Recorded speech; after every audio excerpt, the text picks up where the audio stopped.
asked me to come sit in and All right. hear about Kaiser.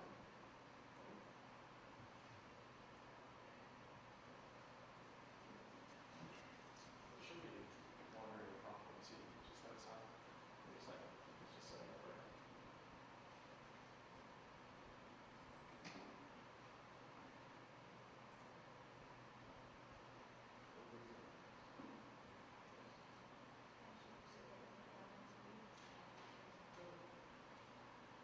It's very nice.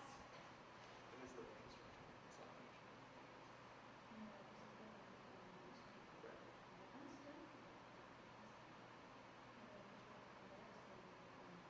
Yeah, it makes sense.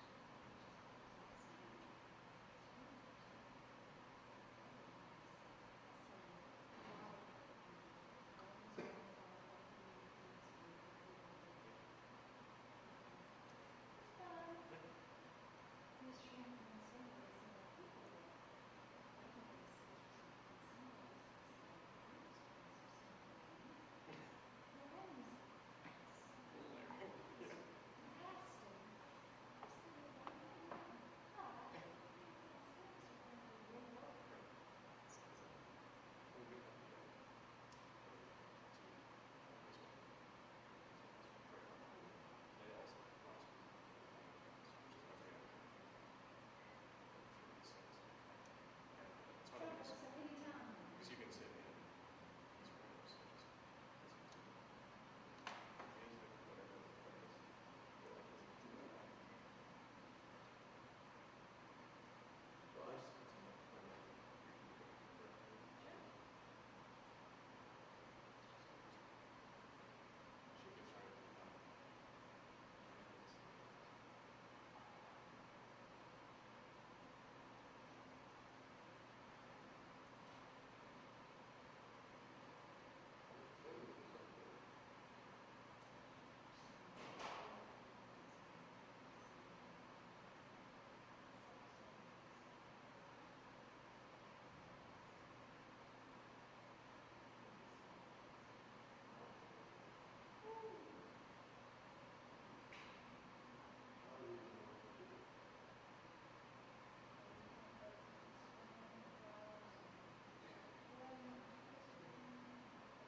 It's a pleasure to be here. I've actually wanted to come down here forever, and there were earlier attempts, and they didn't work out, and so you did the magic. Oh, well, you really did the magic. I don't think you did the magic. You're going to select me, but No, actually, this is going to be my first non-PowerPoint thing in like 5 years. none. Yes, I'm going to use this thing at some point to refer to it as examples, but I'm just talking. You know, I did a class, a session here. I retired last June from Surgery, and I came in the fall. And I never lost my voice, so I never spoken publicly about the nuttiness of what it was in my situation. So, yeah, it's been 30, 35 people around. Totally new, totally different. I'd said, turn the camera. I really don't. Sometimes I just, somebody says to me, why did you stay working there? Well, how did you put up with it? You just tell me to push it. And I said, I get about 41 guys a week, but I have to do a good job. He said, well, you get to live with it. The surtax. The surtax. But anyway, feel free to be, I mean, from what I've seen, I've been to 6 or 7 of these things, just, there'll be half of the group will be pretty sharp, and the other half of them, because they've got nothing to do. I don't get to do this much, so I intend to do exactly that. Good. Yes. Okay. Where are you guys based? I don't know. We're actually based in Menlo Park, California, Menlo. but half the organization's in DC. Most of the other airplanes is we're global too, so we're just all over. I have 300,000. What? So, and just having, basically half the staff in headquarters and half the staff in DC itself, every week, doesn't I'd like to fly, that's for sure. I live in an area. It does not work very well in the bi-coastal organization, but people may ask me about this. I have really resisted becoming a Delaware organization and not moving, so that's been an issue for us for a long time. You haven't found it, I haven't been using the teleconference stuff. We use it, but it doesn't solve every No. problem. So you're in Africa? Oh, we're everywhere. Africa, Russia, the Caribbean, Asia. We're very specialized in what we do globally.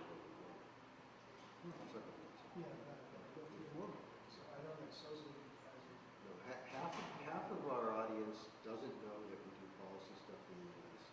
And half of our audience only knows that we do policy stuff in the U.S. I know. It's really odd. Yeah. It's interesting. And it's actually a bit of a problem, but You ever see, two questions. not even we are crazy enough to spend all of our time doing patents against the law of domestic U.S. policy. That was my second. First question is, I used to serve in the consumer union, and still very friendly with the unions and the unions. And they have 5 million members, Yeah. and they have 350,000 active activists. And Jim was moving into making some choices about taking on 1 or 2 things that he calls the components of healthcare policy for the election of Mr. Chamber. Can I give Jim the information? Yes, I would love to talk to him. There are profound differences in their mission and ours, but I would love to be helpful to them. And I would take that very seriously. They're a very important organization, positions across the country. And I've worked with them in the past. So I'd be delighted to do that. I'll write his name down. I'll give him on the back of my card so that you'll know that Yeah. he'll email you or something. We've done some stuff jointly with consumer reports in the past. It's worked out in a kind of mixed way from our perspective. Yeah, because they were not Because they're advocacy oriented. We're mothers and Size of the foundation. But they're one of the So that makes sense. How are you doing? I think we've met before. Catherine Burnett. Yeah, I know.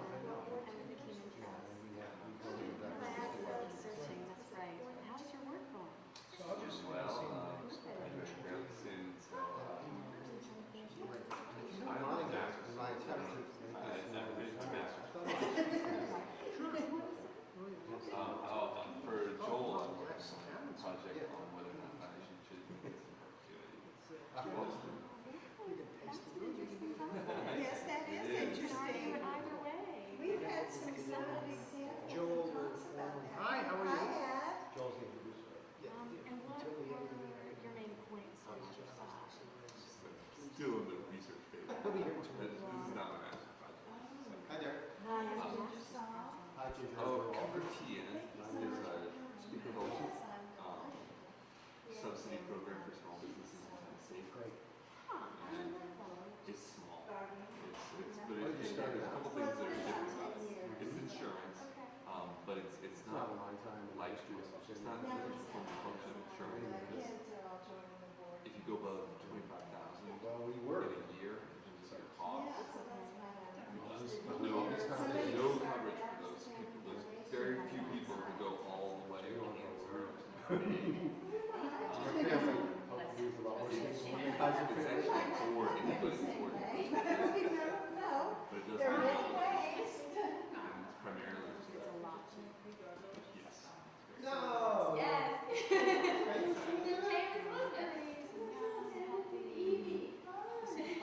Well, it's also for business. It's basically for businesses that say. I know, and he always says whenever he meets with you, he says, So you guys always say that you can't this believe is this. something, and the state likes it because it gets people Here I in am. to Oh, do all you're so. these medical things. You know, I it's not a actually went to deductible, all the Out checkups, of town, so I was. and you know, so a small amount of medication as opposed to a big deal. Yes. Trying to get them into the system, although they're not really covered. You know, I mean, they're not. Aw. That's nice to say. Exactly. So that's the idea of that. And then so you're evaluating it, just analyzing it as a system. Well, they wanted to know, like, it's only been around for a year. So the idea is, well, if this, you know, what should we do to change this in the future? It's from the state. Okay. Oh, So only Tennessee. Only Tennessee. Yeah. And it's And you want licenses for other states.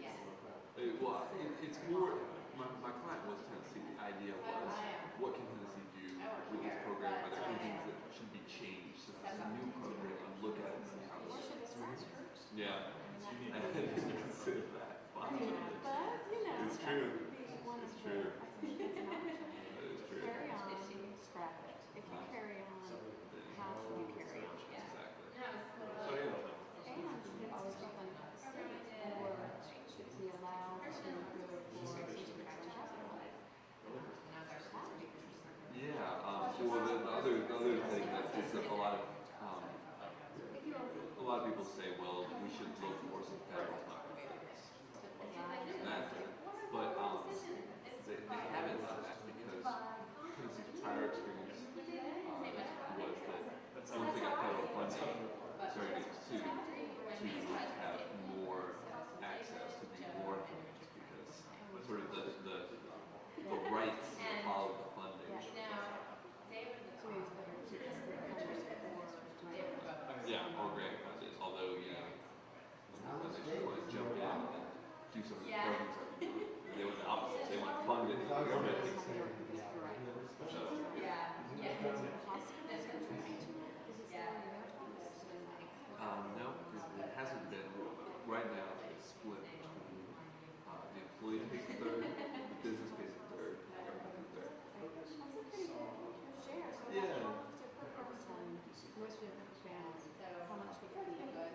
For an individual, it averages out to $50 a month. Which is pretty good, because if you think about it, you're the doctor, you know, every couple of months, you're the dentist a couple of times a No year. dentist. Huh. So, which is a good thing, why don't you get, and I guess you really. It doesn't cover kids. Kids go through the S-chip program. So, so you would, it's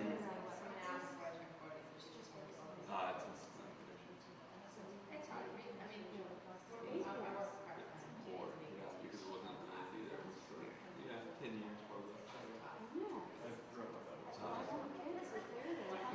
Well, you're not low income probably, so up to 300% of the federal poverty level. Well, it was below the poverty level during part of that time. Okay, yeah. So, Good. Glad to hear it. but so, so why did you want $50? I guess it's just. Yeah, well, It is, I mean, it is health insurance, and You could get prescription and no joke, there's no copay. you could Or freeze. some things there's a very low copay, but prescription. Yeah, so it is for the dollar coverage. Yeah, I'm sure. In Michigan. Yeah, and also, I mean, if you know, 98% of people won't go above $25,000. So, oh yeah, I mean, something would have to be seriously wrong. Yeah, unless you're totally dismembered as a car accident. Or if you had like some sort of major, or AIDS or something like that. Yeah, your average normal person, even if getting a broken bone and all of it and having to have surgery, all of that will still be under 25. So, it's interesting. It's an interesting program. Yeah, what for you? So what did you suggest? Or what did you suggest? Key to That's okay. Well, my suggestion, the whole thing is run by Blue Cross Blue Shield, so it's Blue Cross takes on the risk. And I suggested that Blue Cross is interested in having an add-on program above the 25,000, like an additional cost. Okay. But they won't do it unless they're allowed to differentiate between people, Yeah. medical underwriting. So, and I suggested that they should Give that to people who will never are good use it. risks. It's just so sick. Well, they'll give it to people who are less likely to use it. They can't predict the really, we're just once, late service kind of thing. Yeah. And so, exactly. So for those people,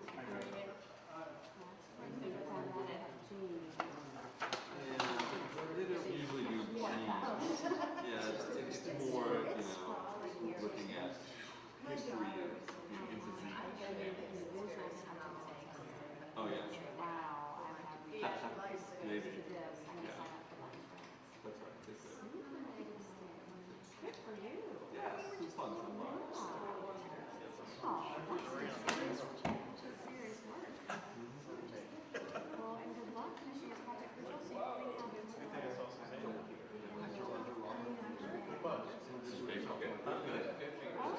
School is pretty early. Wow. I think I've got three or four more weeks. That is in almost ways. So that is almost done. Totally. Social entrepreneurship conference. The value of not allow you to creep around in corners. To me, that's This is always fascinating. That's nice having And this is sort of a crossroads.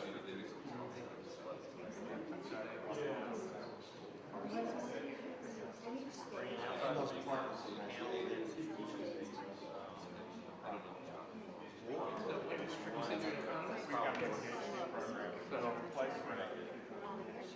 What do economists do with foundations? Wonder why they exist? Is that part of what you're... Got all confused too. I actually, I come to this because I'm a public finance person. I study tax, and these are in part, and these are tax-exempt entities. And I got interested in what they do and started reading the forms and instructions and 1099s. And then I started looking around at the world and noticing how much public-private partnership there was going on in providing the local communities,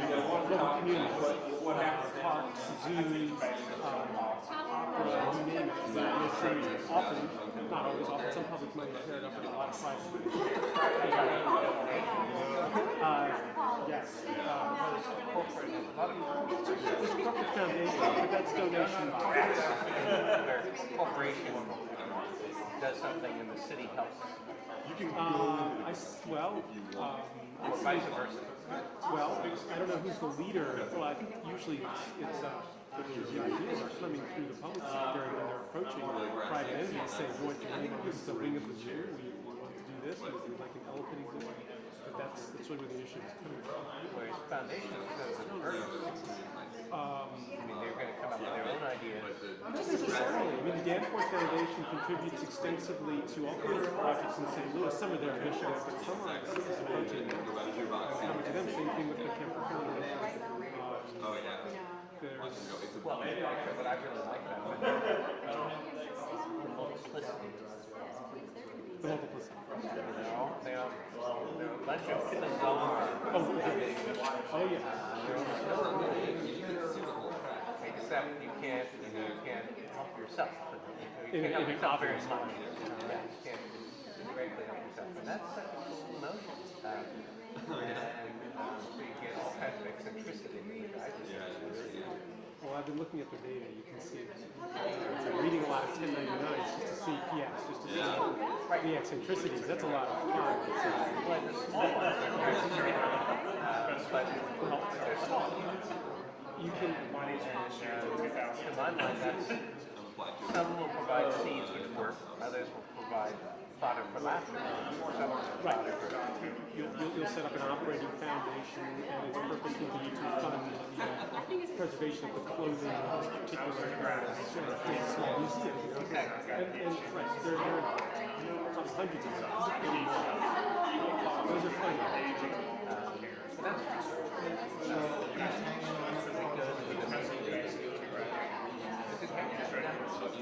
how much specializing that is a well-studied area, so I'm not doing too much like that. I know that there's some literature, but I'm not working on the impacts to state tax and church county users. The charities are in a funny political position on this because their donors might like to see it. They know they want to see it. That's charities. My mother just died, so we now know. Sorry to hear that. Like, $2 million deduction. Something like that. Right, for it. And it'll be completely exclusive. Yes. But it's not a lot. So every time you put pressure When she will was, have $1 billion. well, she's, $500 million. There's a lot of, the survey research shows us that people don't really know about how it works. So there's actually a lot of organized political pressure from all kinds of sources against the debt tax.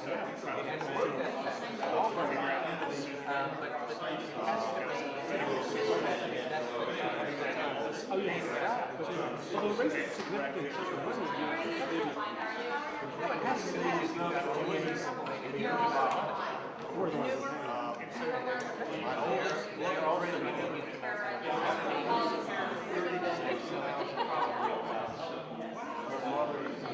so that this text that was paired up with this peculiar institution to step on the basis. And those two go together, which I'm assuming now knows what it's about.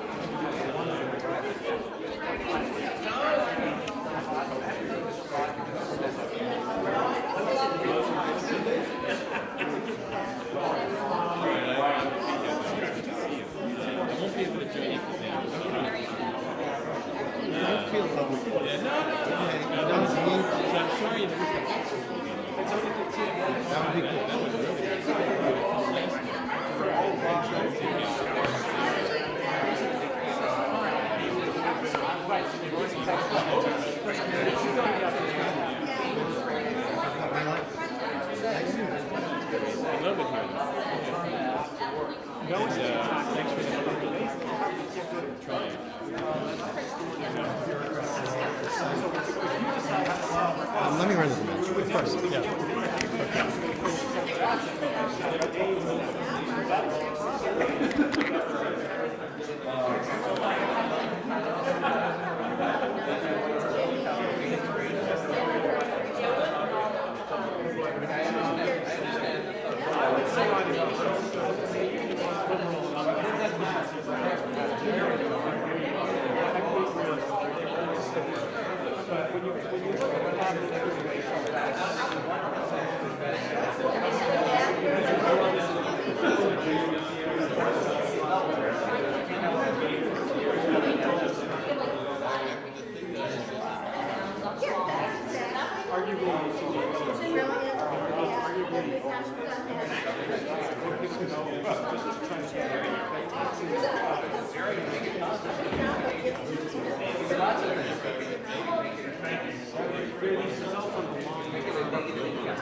tax. Well, because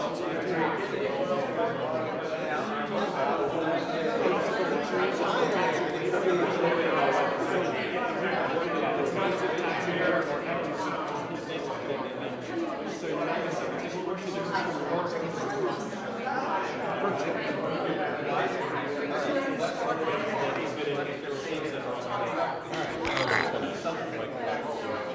Just clips on time. Yeah.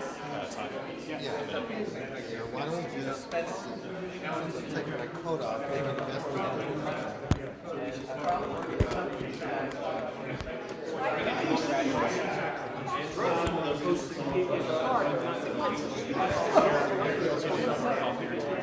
I think this is good. You want to take that?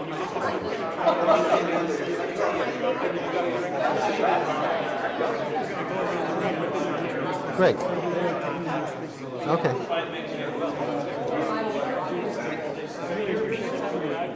I'm really happy to be here. If I may have everybody's attention, let me welcome everyone here. Let me welcome everyone here. Let me welcome our guest speaker, Drew Altman. And I will introduce him now, but then we will go around the table and ask each of you all to introduce yourselves so that we will know to whom he's speaking.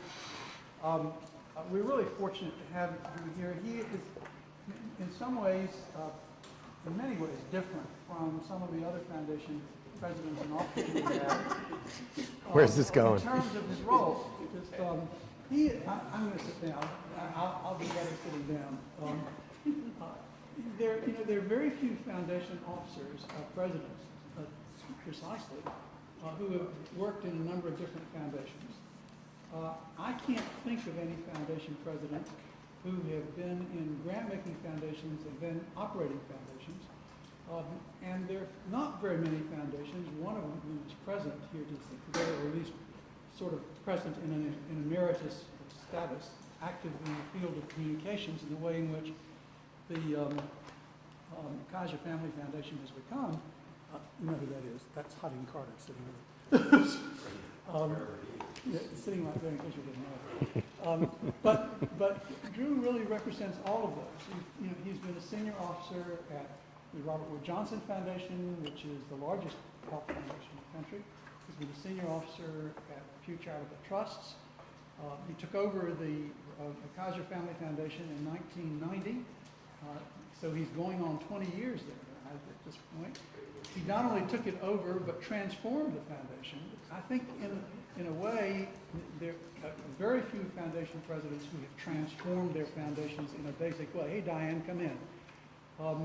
But he has done that. He took over a grant-making foundation and transformed it into an operating foundation, which almost instantly became the most important foundation in the field in which it chose to work. Health financing, and health inequities, and also AIDS. So it's a privilege to have him here today and to give us all a chance to hear him and also to ask any questions that we may have of him. But before I ask him to begin, why don't we go around the room and let everybody introduce themselves briefly, but not so briefly that he won't know the distinction with which you all conduct yourselves. So, speaking of distinction. What 5 jobs have you had? Speaking of distinction, we'll start with the senior member of the group. You are. I look at you translated as being old. Nothing else about it. Most distinguished. Though not the oldest here. Drew, I'm Tom Lambeth, and I'm a senior fellow at the Smith. Okay. I'm Ted Fisk. I'm a journalist. I used to be with you at the time. I'm Kathleen Burnett, I'm Program Officer of Human Charitable Trust. Right. I'm Hotting Carter, and I'm older than Tom Lambeth. All right. What's your birthday? I knew you when you wouldn't wear a plaid shirt. I'm a public policy professor at UNC. As we all know. I'm Ed Smoot, we know each other. I'm Julie Ryan. Best tie I've ever seen. John Taylor, I'm an assistant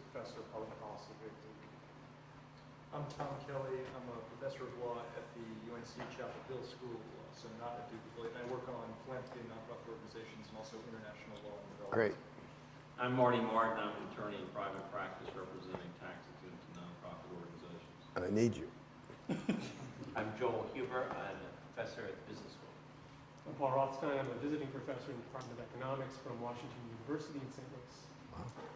Ginger Solon, I'm unemployed. As opposed to unemployable. I'm on the boards of CARE and World Wildlife Fund. Oh, wow.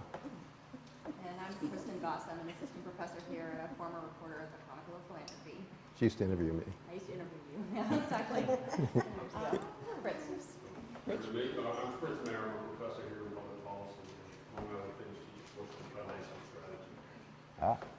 Mike Morrison, Duke Global Health Institute. I should say I know Drew for years working in HIV. It's wonderful to have him here.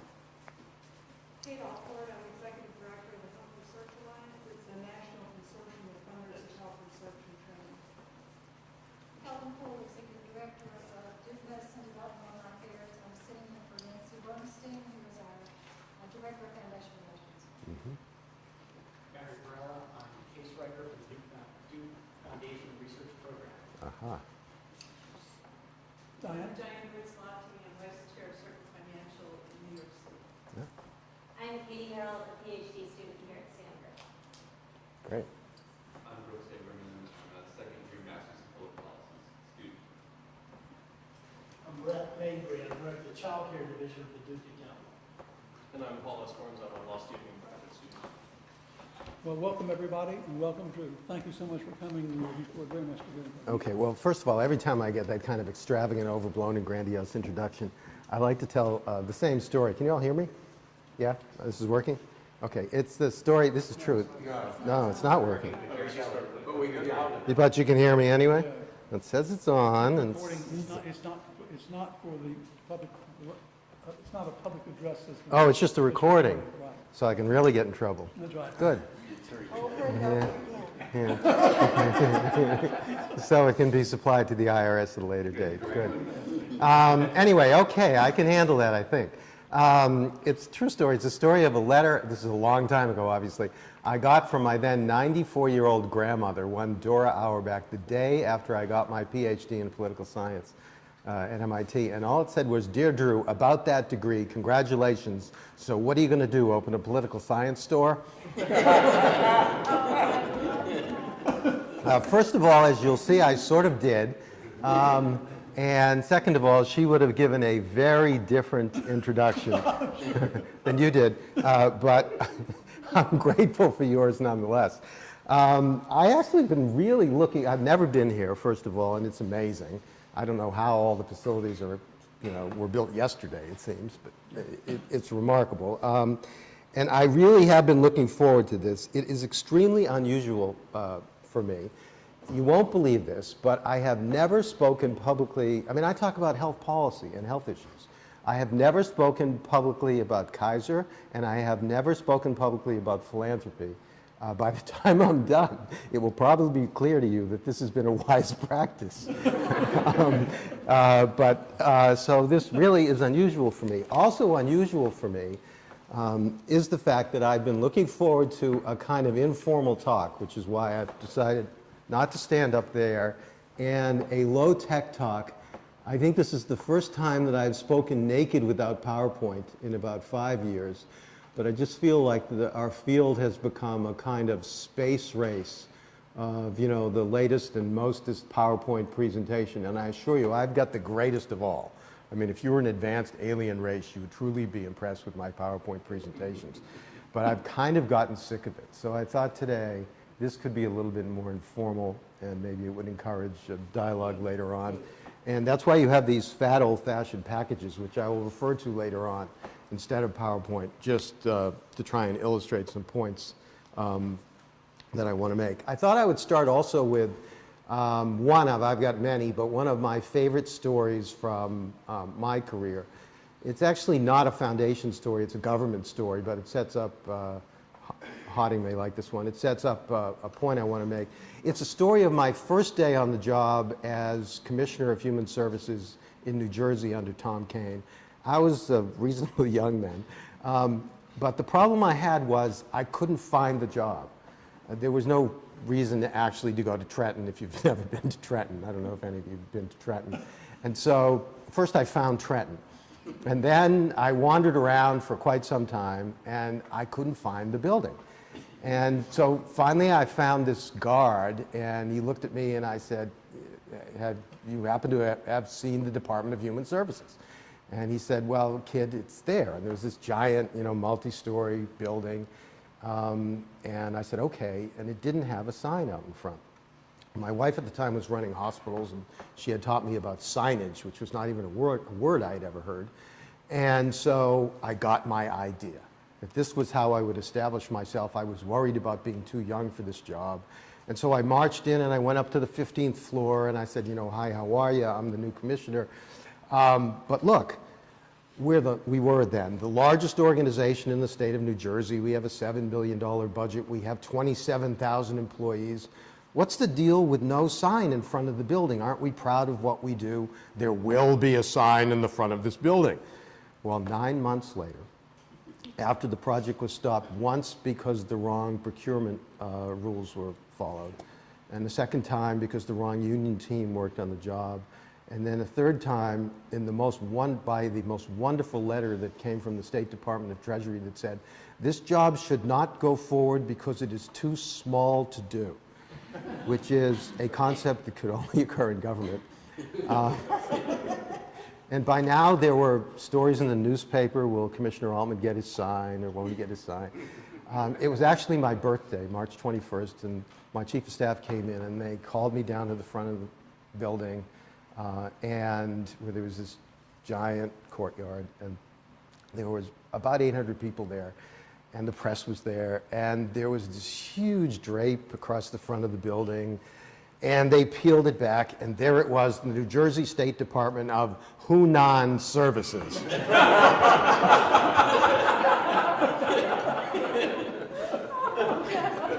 Because I was younger and quicker than I am today, I immediately grabbed the mic and said, "Let's keep the sign and change the services." And so then there were more stories in the newspaper about this embarrassment. But anyway, I fabricated this lesson from that embarrassment, which is that for my career, which started as an academic, but has been in government and in nonprofit organizations, that in government you deal with these hugely, unbelievably important and compelling issues, but it is hard to get stuff done. And in nonprofits and in foundations, it is easier to get stuff done, but the issues that you deal with are not as important, or at least they are smaller in scope.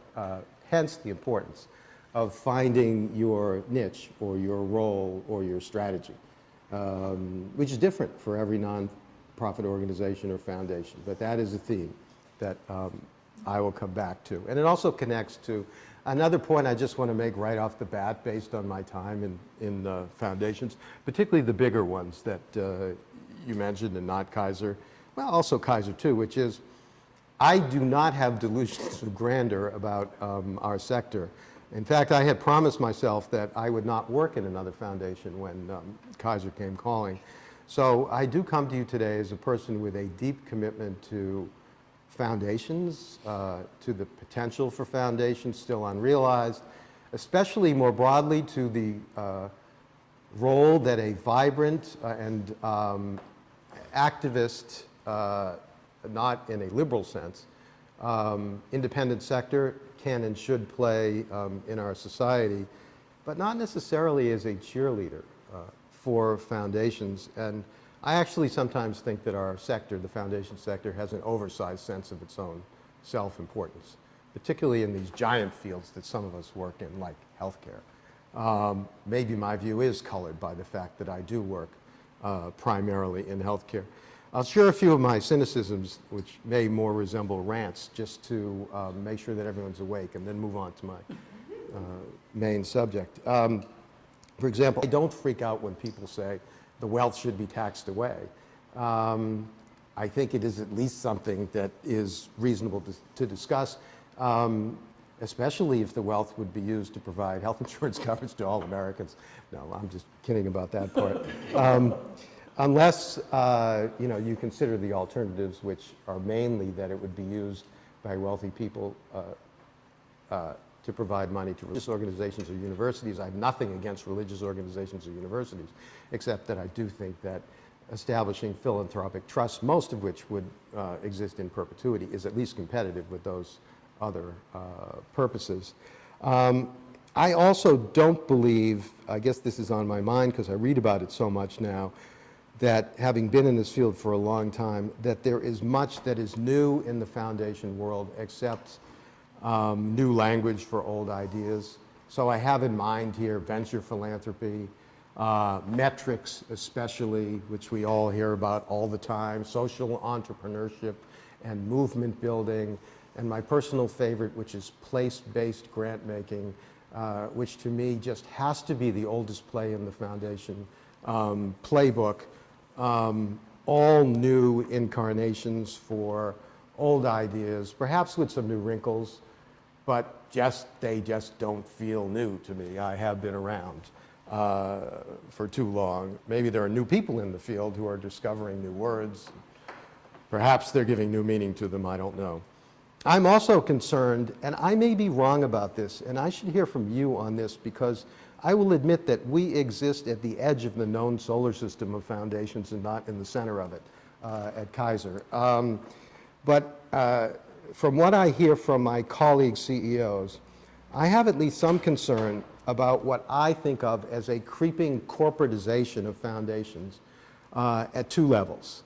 One of them is that a focus on what I think of as measurable outputs is driving out a focus on taking on bigger things and on bigger strategic goals.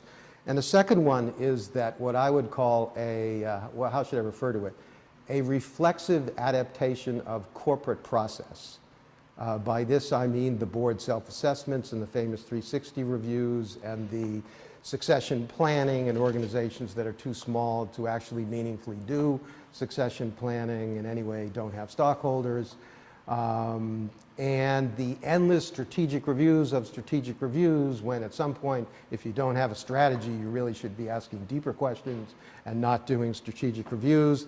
That all of these things at some point just eat up so much time that they drive out the opportunity to actually get something done, and that taken together could slowly wring out of our sector what to me has always been most special about it, which is just the opportunity to lead and to take risks and to fail and to not worry too much about failing.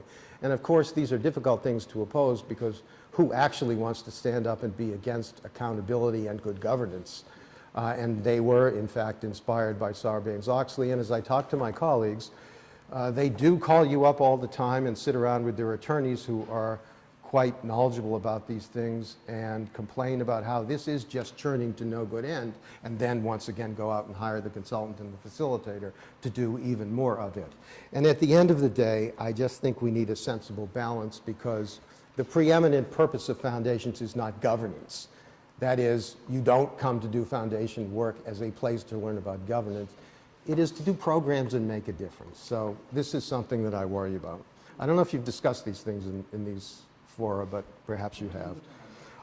Finally, just to, before I get on with the show here, to make sure that I'm casting stones at myself too, I'm very mindful of that wonderful old saying about people like me, which you may or may not have heard, which is that foundation presidencies are jobs you take after you're dead. And so, maybe it's from an earlier era, but I used to hear it all the time. It's one of the reasons I didn't want to take one. Something wrong with me. I hope by the end of this to make it clear to you why it really still is true. Why I come into work every day, despite being a fairly realistic and some would say cynical guy, absolutely raring to go. Why I've stayed at Kaiser for 17 years. I never expected to stay for more than 5, and consider myself actually the luckiest person in the world to have wound up at a place that not only fits me, but where I feel that we're doing truly meaningful work that I really do believe in. So, with, Others around this table would share that experience. I mean, Tom Lambert was at the C. Smith Reynolds running that for 17, 18 years, 25 years. well, And Ed Stewart was at the third. yes, well, but there are those who make you feel like there is something wrong with you when you do that. So, I was absolutely certain I was alive. yeah, you were, well, maybe there's a test, a medical test that can be done on us to determine, I don't know. All right, I'm mainly going to tell you the Kaiser story today, but I was at Robert Wood Johnson for quite some time, and I spent a short period of time at Pew, so I'm actually going to start this story there because some of my formative lessons came from my experiences there, and comment on what I learned at those places way back then. So I want to be clear, just so nobody gets angry at me at Johnson and Pew today, that I'm not commenting on the current Johnson and the current Pew, but I know a lot more about the old Johnson and the old Pew than the current presidents of Johnson and Pew, because I was there and they weren't. All right, this part will be brief. Robert Wood Johnson. I was there when RWJ was still in its formative stages, which was, I started there in 1981 when I left the Carter administration, and when the Reagan transition team requisitioned my parking space in the Humphrey building. That's how I learned I was leaving. Well,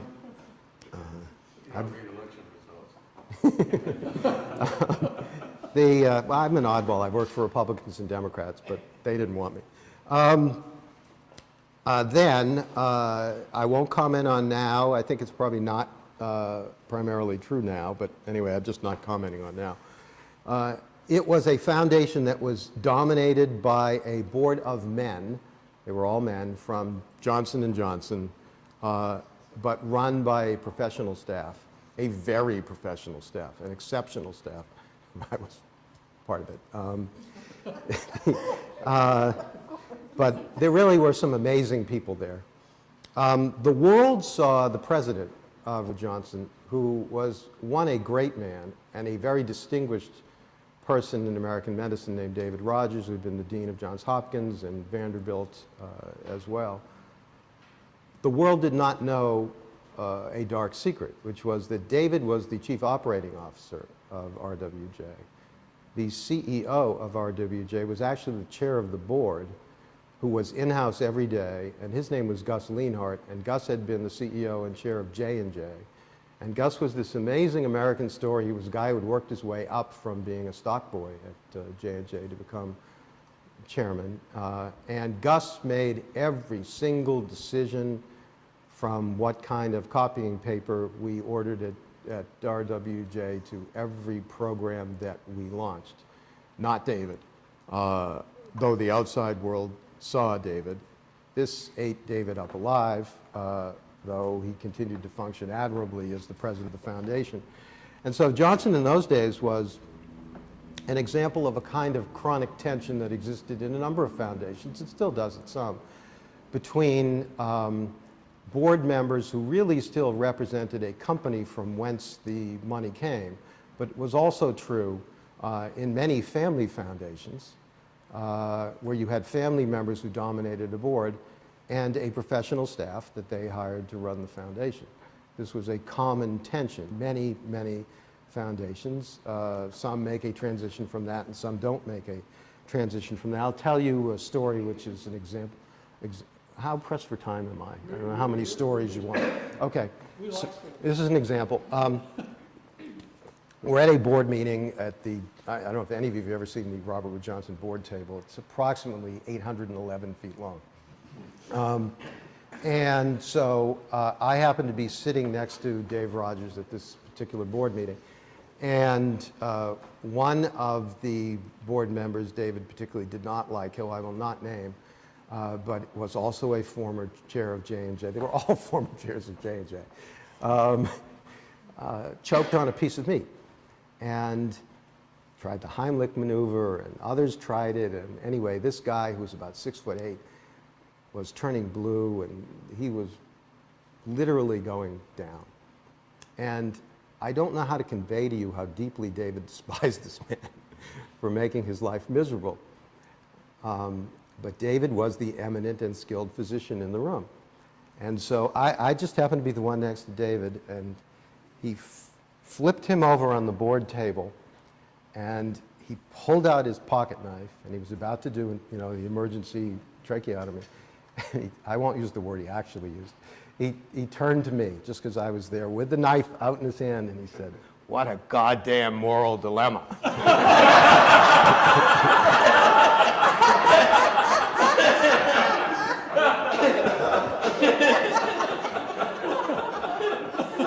It's the kind of discussion you like to have, I guess. Anyway, it was...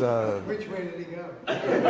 What happened was the foundation's attorney, who, symptomatic of the situation, did not report to David but to the chair of the board, just ran up and, in a maneuver that was not supposed to work, just pounded the guy as hard as he could, and it dislodged the beef bourguignon. We all lived to make grants another day. He didn't get his throat cut, either way. Nope. That would have been an interesting meeting. There were many more stories like that, but I won't tell them. Johnson, and I've got other stories. RWJ adopted its primary grant-making strategy of the day as a result of a site visit. The site visit was made by the aforementioned Gus Lienhardt to the Ford Foundation. He wanted to check out other foundations. He went to the Ford Foundation in the day when Ford had 1,000 staff strong. He took a look at that. He came back and he said, in his crusty voice, Gus was a really sharp guy who could not be sold by anybody. He just knew when he was being sold. And he said, "I don't give a damn what we do, but we're not doing that. Too many staff, no bureaucracy. Figure out some strategy, not like that." So the job fell to the RWJ staff to figure out a strategy. From that came the essential Robert Wood Johnson strategy. You may be familiar with it, the national program.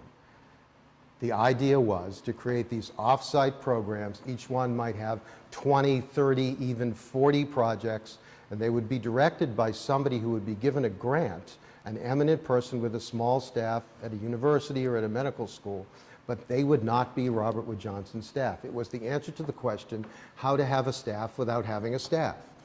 And all of this was conceived by one of the most brilliant minds in the history of philanthropy, who the world has completely forgotten about because he has gone on to the Harvard School of Public Health. He did not become the president of RWJ because he had a measly PhD and was not an MD. And his name is Bob Blendon, who was the senior VP at RWJ and was David Rogers' right hand. Bob was the driving intellectual force behind everything Robert Wood Johnson did in its formation. Nobody knows that. He's never gotten any credit for that. If you ever want to have a thoughtful person talk about foundations, you should have Blendon come in. All people know about Blendon now is he talks about health policy and public opinion. But actually his career was started in foundations where he was one of the great thinkers about what philanthropy can do. So Bob developed this strategy of the national programs. My job, I was recruited to Johnson, was to develop these national programs, and I developed some of the biggest ever, and that was partly how I made my name in philanthropy, healthcare for the homeless, AIDS health services, healthcare cost programs, and many others. Eventually, it became almost a silly space race at Johnson of national programs. So if somebody had a $20 million program, the next senior officer would have a $24 million one, and then the next one would be 27, and it sort of all got very much out of hand. But that was their strategy. They also had, speaking of metrics, a huge commitment to evaluating these programs. A separate staff headed by a very distinguished woman named Linda Aiken, whose job was to evaluate them, and an entirely separate staff of financial analysts, they called them clerks there, but they were financial analysts, who reported to a treasurer who separately reported to the chair of the board to watch the money, or in the internal language of Robert Wood Johnson, to watch how the pinko staff spends the money. That was the language that Gus used. The staff was in the middle of the road, many of them were Republicans, but anyway, that's how they talked about it. So you would literally get memos many days which would say, Joe Schmo at Cornell moved $7 from line 7 for chipmunks to line 8 for hamsters. How do you justify this? And if you didn't respond to that memo, you would get a memo in a week from Gus, the chair of the board. You did not respond to the memo from the clerk about, line 7 and line 8. So speaking of metrics and accountability, I just don't think it was invented last year. At any rate, there were several downsides to this model. One was that Johnson proceeded in the beginning with a biomedical model. You find a new drug, it solves the problem, but they were working on social issues. In the beginning, everything was a randomized controlled trial. This just didn't work in the world in which they were operating. My job was actually to change that, which I did with a vengeance, with many different kinds of big programs. But the deeper thing that happened was that healthcare changed. So when Johnson was forming, the entire healthcare system paid close attention to all the demonstration and pilot projects that they did with not-for-profit healthcare institutions. They were published in the New England Journal, and everyone really cared. And then healthcare fundamentally changed, so that it became a system dominated by giant commercial interests and decisions made by governments and by the Congress concerned about re-election and the impact on the federal budget, and all of a sudden nobody cared about the Johnson demonstration projects and the article in the New England Journal. They didn't even read it. They don't really read it today. They're concerned about the bottom line and the federal budget and ideological disputes in Washington and so forth. And they had a really hard time adjusting to that big change. They never kind of came to grips with that intellectually, but just naturally ultimately switched their focus to public health and behaviorally based problems, which are better for them. Substance abuse was the first one under Steve Schroeder, smoking, now obesity. But it was the excellent foundation of its day with all that. It really was. And one day we all woke up and there was a front page Sunday New York Times magazine story. I think it was America's Best Foundation. And thankfully, the whole front page was a picture of Dave Rogers and not Gus Lienhardt. And everyone at Johnson celebrated, and I think it was deserved. Okay, Pew, and then I'll tell you what my lessons were. Why did they never work internationally? They had a... Why did they only stay domestic? You want the honest answer? The extremely conservative right-wing board felt that there were problems at home. Why waste the money on the rest of the world? I mean, it stayed. They won't bother. Yeah. There is still the legacy of that, but that was it. And it was a very conservative board. I would go in for meetings with that board and have to deal with questions like, Drew, there's no press here, right? No question. Okay. Drew, is this another one of your programs for those people? I mean, just wasn't an interest. You know, and so miracles were worked by Dave Rogers to fashion the agenda that he fashioned. And it's why, you know, he suffered. His health suffered. His mental health suffered. He had heart attacks. You know, when I described a tension, that was an understatement. Do you have any insights, before you leave RWJ, do you have any insights in what it was about Rogers that persuaded Lienhardt, who was so dominant, to recruit him to be the president? He was the dean of Johns Hopkins Medical School. At age 29. Yeah, right. And a great man of American medicine. And Gus wanted great men of American medicine out in front, which is why Lee Clough became the next president, a physician who followed David and not Bob Linden. Anyway. Just do something about it. You just described an organization in which you put all the pieces together as you described them, and you do not get a cover story about the best foundation in America. I mean, how do you take this dysfunctional misfit between a hard right board, a bunch of pinkos, the Carter administration make me laugh, and that sort of thing, and the difference of opinion of who it is you should be serving? Well, with respect, I don't want to get bogged down in Johnson or Pew because I have a lot to tell you, but the short answer is remember the era. So you had a foundation that had professionalized, it had world-class experts leading its programs and developing them, it had a clear strategy, these national programs, it had a giant investment in evaluating them, it was public and accountable about the results of its programs. This one succeeded, this one failed. And so what the public saw was this clearly articulated different strategy that Blendon really came up with that didn't look like what Carnegie did or what Ford did or what Rockefeller did. It looked very different, very progressive, very professional, very research-based, despite the dysfunctionality inside. That's my short answer. I was at Pew at a very interesting period when it was making its initial transition. I don't know, I think Becky was here a couple of times. And so Becky's usually awfully frank. In fact, she just sent me an email today, I miss you and have to see you, and by the way, we have low-cost rental space available if you need any. And which is, I think, why she sent me the email. They're building a building in DC like we did. But you may not know this, but when I first met Becky Reimel and Tom Langford and the others who ran Pew, Pew was a subsidiary of a for-profit bank, the Glenmead Trust Company, did not have a listed telephone number and made its grants anonymously. You're nodding like you do know this. And then at a later point, it decided to professionalize, and I was its first, for a whole 9 months, professional director of its Health and Human Services program, which I did after finishing up working for Tom Kane in New Jersey, which was a $60 million a year program, which was a lot of money then.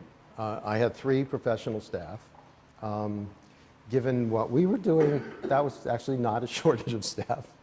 But it was an amazing story to me, because Becky had been in various capacities the head of that program for a while, and after 13 or 14 years, just sort of woke up one day and said, we're going to change all this. You don't see that happen a lot. There usually is some external event, some change, something, like what I'm going to describe with Kaiser. This was mostly just Rebecca herself. Indeed, it's illustrated by how I came to Pew. First, President Bush had asked me to run the Healthcare Financing Administration. For some reason, I won't psychoanalyze for you, I had said I would. I got in a protracted war with his Chief of Staff, John Sununu. I decided this was crazy. I withdrew, which was a front page story in a lot of newspapers. But before I withdrew, I called Becky up because our term was done in New Jersey, and I said, this is what I'm doing. It's much better when I announce I'm withdrawing if I say I'm going to something. And what are you up to? And she said, well, this is what I'm up to, and I need somebody to start up our new Health and Human Services program. This was a Thursday. And she said, how about you'll start Monday? And I said, that works fine. I'm issuing a press release Friday. And so I did. And it's sort of typical of how she makes decisions, and that she makes them, and there is no process. And I'm a little bit guilty of that too, as you'll see. And so, you know, I did. And so was one of a group of the first professional directors of programs at Pew. So they professionalized, and then further changes continued, which you may or may not be familiar with, but she then developed her bigger strategy, which came in part from watching us at Kaiser. She was interested in being more visible, which she called backing a big dog with a big idea and getting out of the way. But the out of the way is what he said. Yeah, half of that is right. Yeah. But you saw that first with Andy Kohut and the Pew Center, and then many others, which really put them on the map in a different way. But if you think about it, what they actually did was they took very traditional grant-making techniques. You give a grant to Cornell, for the library, and it has the Pew name on it, and applied it to a totally different realm, whether it was Tom Rosenstiel, or it was Andy Kohut, or it was any number of other programs. And then more recently, they made, of course, the switch to public charity status, which Becky did, as I understand it, mostly for defensive purposes, because this was happened in the period when Senator Grassley and Dean Zerby were looking at foundations rather closely again, and she felt that better to stand with the Salvation Army than the Ford Foundation if things were going to get rough. Anyway, whether you like, did I put that too crudely? Whether you like... It's not different from what she said when she was here. Oh, really? Wow. She didn't put it in those terms. I got that right. Whether you like their programs or not, for example, we are part of the journalism world, we even produce journalism. Whether you like civic journalism or not, that was one of their more controversial programs. I actually don't. And I do, because I was chairman Okay. That was her first major initiative before Tom. You're right, it was. And, For everything else. and that was, That's when she went out, and that's when she proved she didn't give a damn who there is. that's right. And that was the Steel Magnolia. And that was Ed Fooey, right? Yeah. Anyway, there's certainly an example of a foundation trying to do big things and deal with big issues and also willing to change. As you know, that is their history, and they have never been invisible. And so I took three things, or in their modern incarnation, unlike the anonymous grants, which included such things as smuggling Bibles into China, by the way. They actually did. Which is an interesting grant strategy. I took three things from my, well, I took a million things, but I took three things that bring me now to Kaiser from my experience at Robert Wood Johnson and Pew. One is the CEO board relationship is absolutely critical, and there is no point from my perspective in running a foundation with one hand tied behind your back. Maybe a big one. I mean, you know, it was okay at Pew if you said, well, all right, we got to put $30 million into Philadelphia because they still want to, but we still have 150. But not a modestly sized or small one. There just is no point. Unless everyone, board, CEO, staff, are together on the basic mission. I don't care if they fight about projects. There is no point. You just can't accomplish anything meaningful. Secondly, in health, the evolving healthcare system really required, this is why I told you the Johnson story, required new strategies. Those old strategies, if your goal is to have some impact nationally, it's a different story regionally and locally, required a set of new strategies, and I will come back to that. And third, that reinvention and change is at least possible, and that a foundation presidency doesn't just have to be a 5 or 10 year stewardship, or dare I use the word deanship, where you sort of show up and preside for a period of time and, oh, maybe you tweak a few things or you change some subject that you do your grant making on, that it actually can be a CEO-ship. I thought that those conditions, particularly that latter one, didn't exist much in the foundation world, would never exist in the foundation world. I had no plans to ever appear again in the foundation world, which is when Kaiser came knocking. So let me tell you that story a little bit and then close. In the late 80s, this is how old I actually am, there were, very different from today, just 3 named foundations in health nationally. One was Robert Wood Johnson, one was the Commonwealth Fund, which at the time, not today so much, was actually a derivative of Robert Wood Johnson. That is, its top staff, Margaret Mahoney, Tom Maloney, came from Robert Wood Johnson. Even its grant forms were the Robert Wood Johnson grant forms, and they just wrote Commonwealth Fund in where it used to say Robert Wood Johnson. And there was this strange thing out in the West Coast called the Kaiser Family Foundation. The conversion foundations didn't exist. None of the rest of that existed. That's really what there was. Then something happened at Kaiser that had never happened as far as I know, maybe you know of other examples, at any well-known foundation, and may not happen again, and it's what brought me there, despite the fact that I had no interest at all in California. I'm from Boston.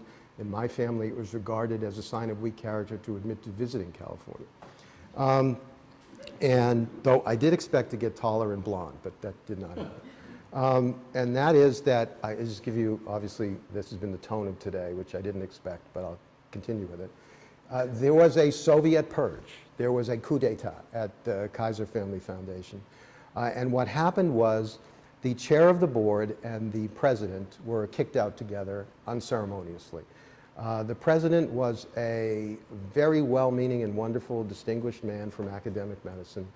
And the chair of the board was a Kaiser, and from everything I know, the only not wonderful Kaiser I have ever known, but he was not wonderful. And this was driven by both a sense of that the programs were ineffective and naive, and how should I put it, gross improprieties on the part of this particular individual, which is about as far as I'm willing to go in characterizing what was going on. They each had votes on the board. There were 6 for one, 6 for the other. This Kaiser did one thing really well. He recruited to the board some amazing people because he had great connections. Barbara Jordan, Joe Califano, Hale Champion, Dan Evans,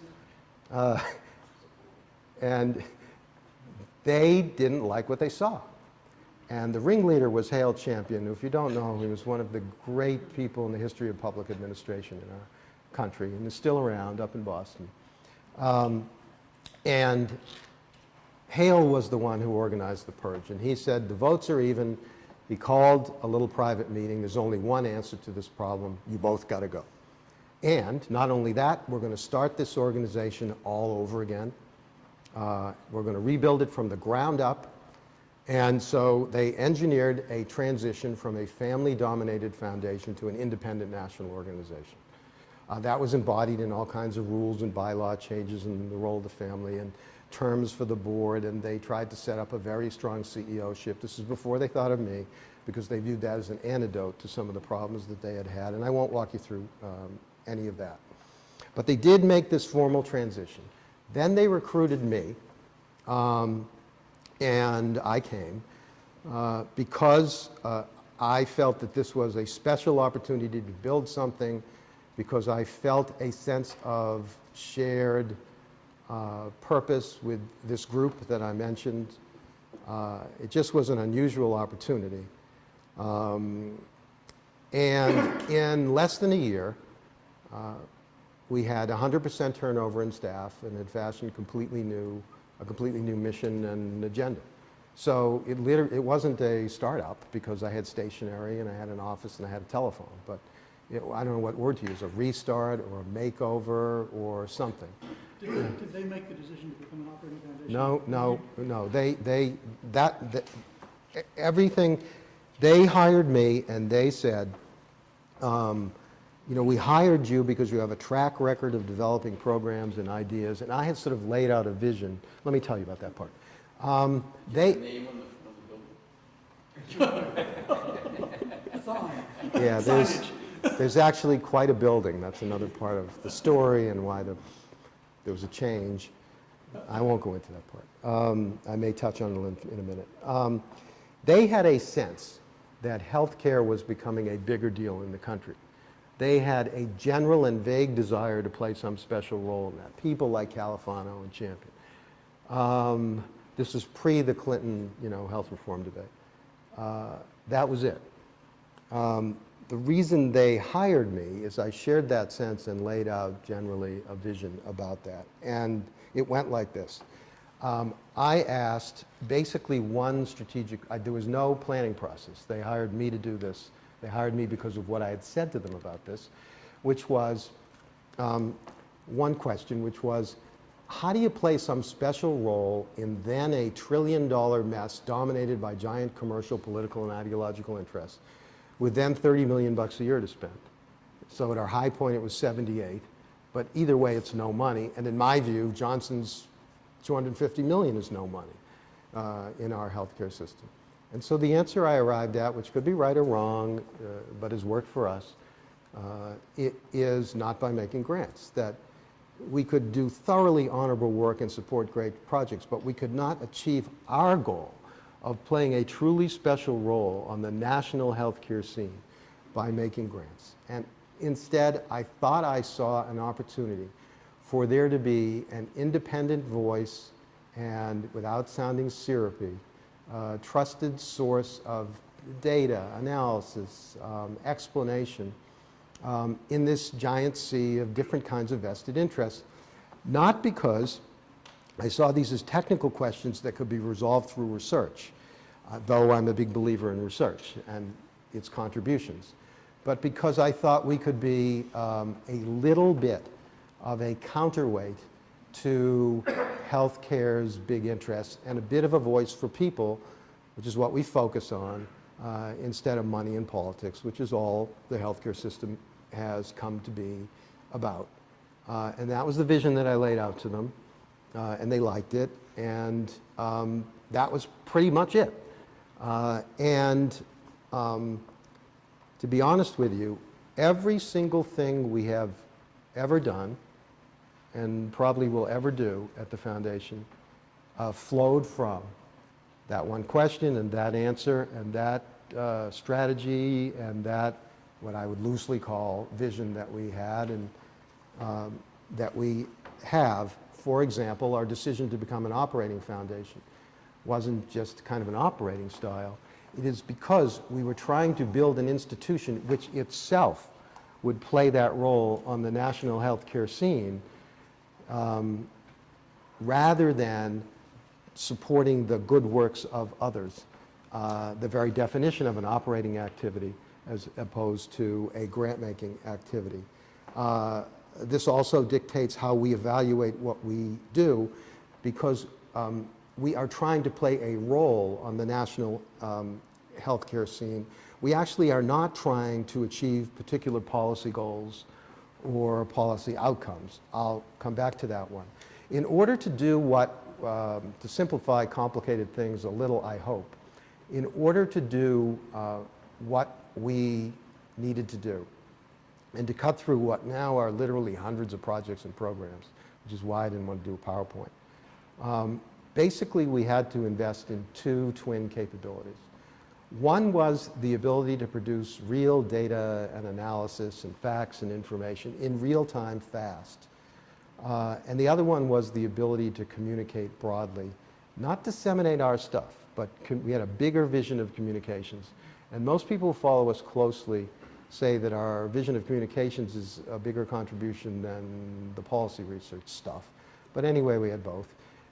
To communicate broadly about all the best information, to be a broker of all the best information in our field for our audiences, which we're also very clear about. The media, policymakers, and opinion leaders, principally. When we can reach the general public, we do, but that's often a struggle for us. So all of our programs really just represent continuing investments in those capabilities. And all of our strategies and tactics really flowed from that as well. For example, we're based in Menlo Park, California. That's where our headquarters are. But we have a major presence in Washington. We built a building there. Our conference facilities are there. Our broadcast studio is there. But we made a decision not to become a Beltway organization, just because, and we continue to revisit that decision all the time. But I worry a lot about being sucked up into the more narrow or too narrow Capitol Hill health policy agenda. Another way of saying that is, we have the opposite problem of most foundations interested in policy, in my view, which is that their stuff is so blue sky that they in the world they're trying to influence are like ships in the night.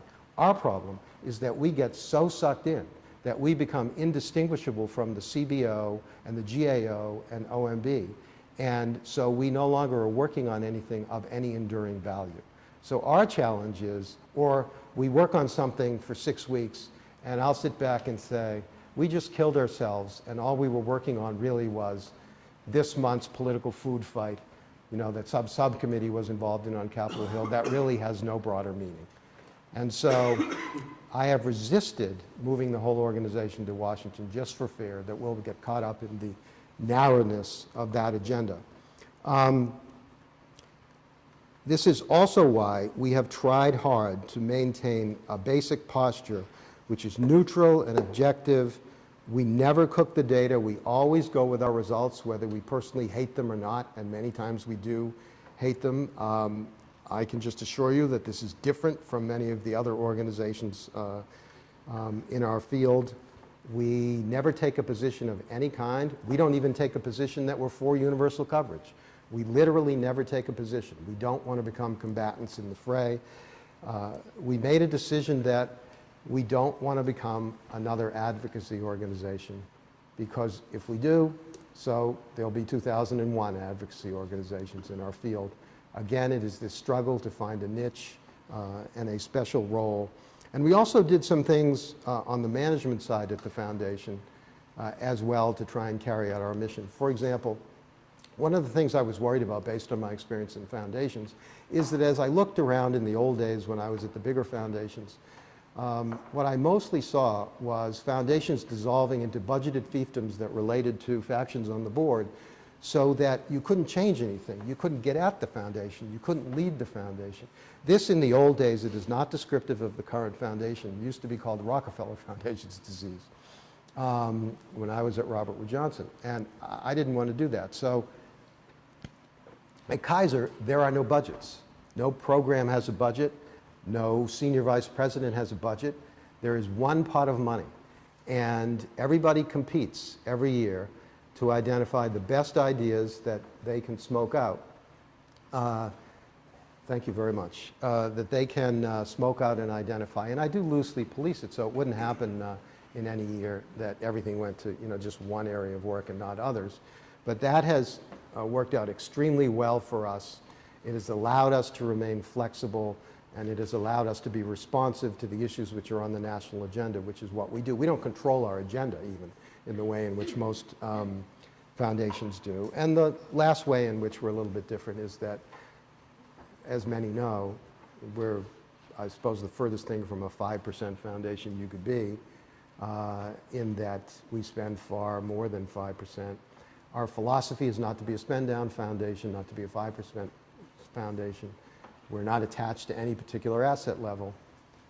We try and pursue our mission and balance asset levels against our programmatic goals.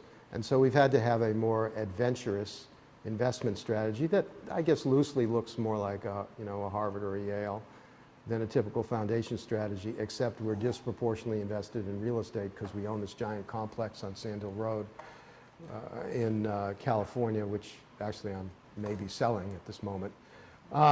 And we've been lucky enough to have a very successful strategy. We've averaged a 13% return over 22 years, and I have a very skilled and able chief investment officer. We've just been lucky in that regard. All of involvement in policy stuff is kind of old hat now. There are a lot of foundations which are. When we did it, it wasn't. When we first announced our agenda, which was March of '91, it was front page news in a lot of newspapers. What are they doing? What is their real agenda? I got letters from foundation CEOs that I was out of my mind. My friend Margaret Mahoney, who ran the Commonwealth Fund, sent me a letter that said that I was going to destroy the foundation world and drag all of my fellow foundations down because we were involved in real time analyzing legislation and producing studies about legislation on Capitol Hill. So what seems mundane now, I guess, wasn't so mundane then. Our visibility was controversial because we were much more visible. Was I trying to run for office, which is a joke? I was once described in a New Jersey newspaper as a nice guy trapped in a serious face. Of course, we had to be visible because if they don't know who you are, they don't care about your stuff, in Washington. We also made a decision as we proceeded that we would do more than domestic health policy. Not even we could be satisfied just beating our heads against the frustrating wall of domestic policy issues in health or anything else. So we have a huge interest in public health issues, in HIV, and actually if you follow our money, only about half of our money goes into health policy work, and the rest goes into other stuff. And in 2000, while we had always been an organization with a domestic health policy focus, a domestic public health focus, and a special, huge, idiosyncratic interest in South Africa that I won't spend time on here, we became genuinely a global organization.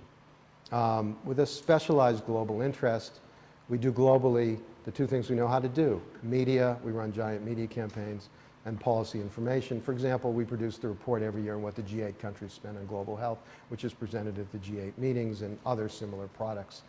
And so what I'd like to do now and then close is try and make this a little more real for you with a few examples that I'm just going to whip through from what would otherwise be a PowerPoint.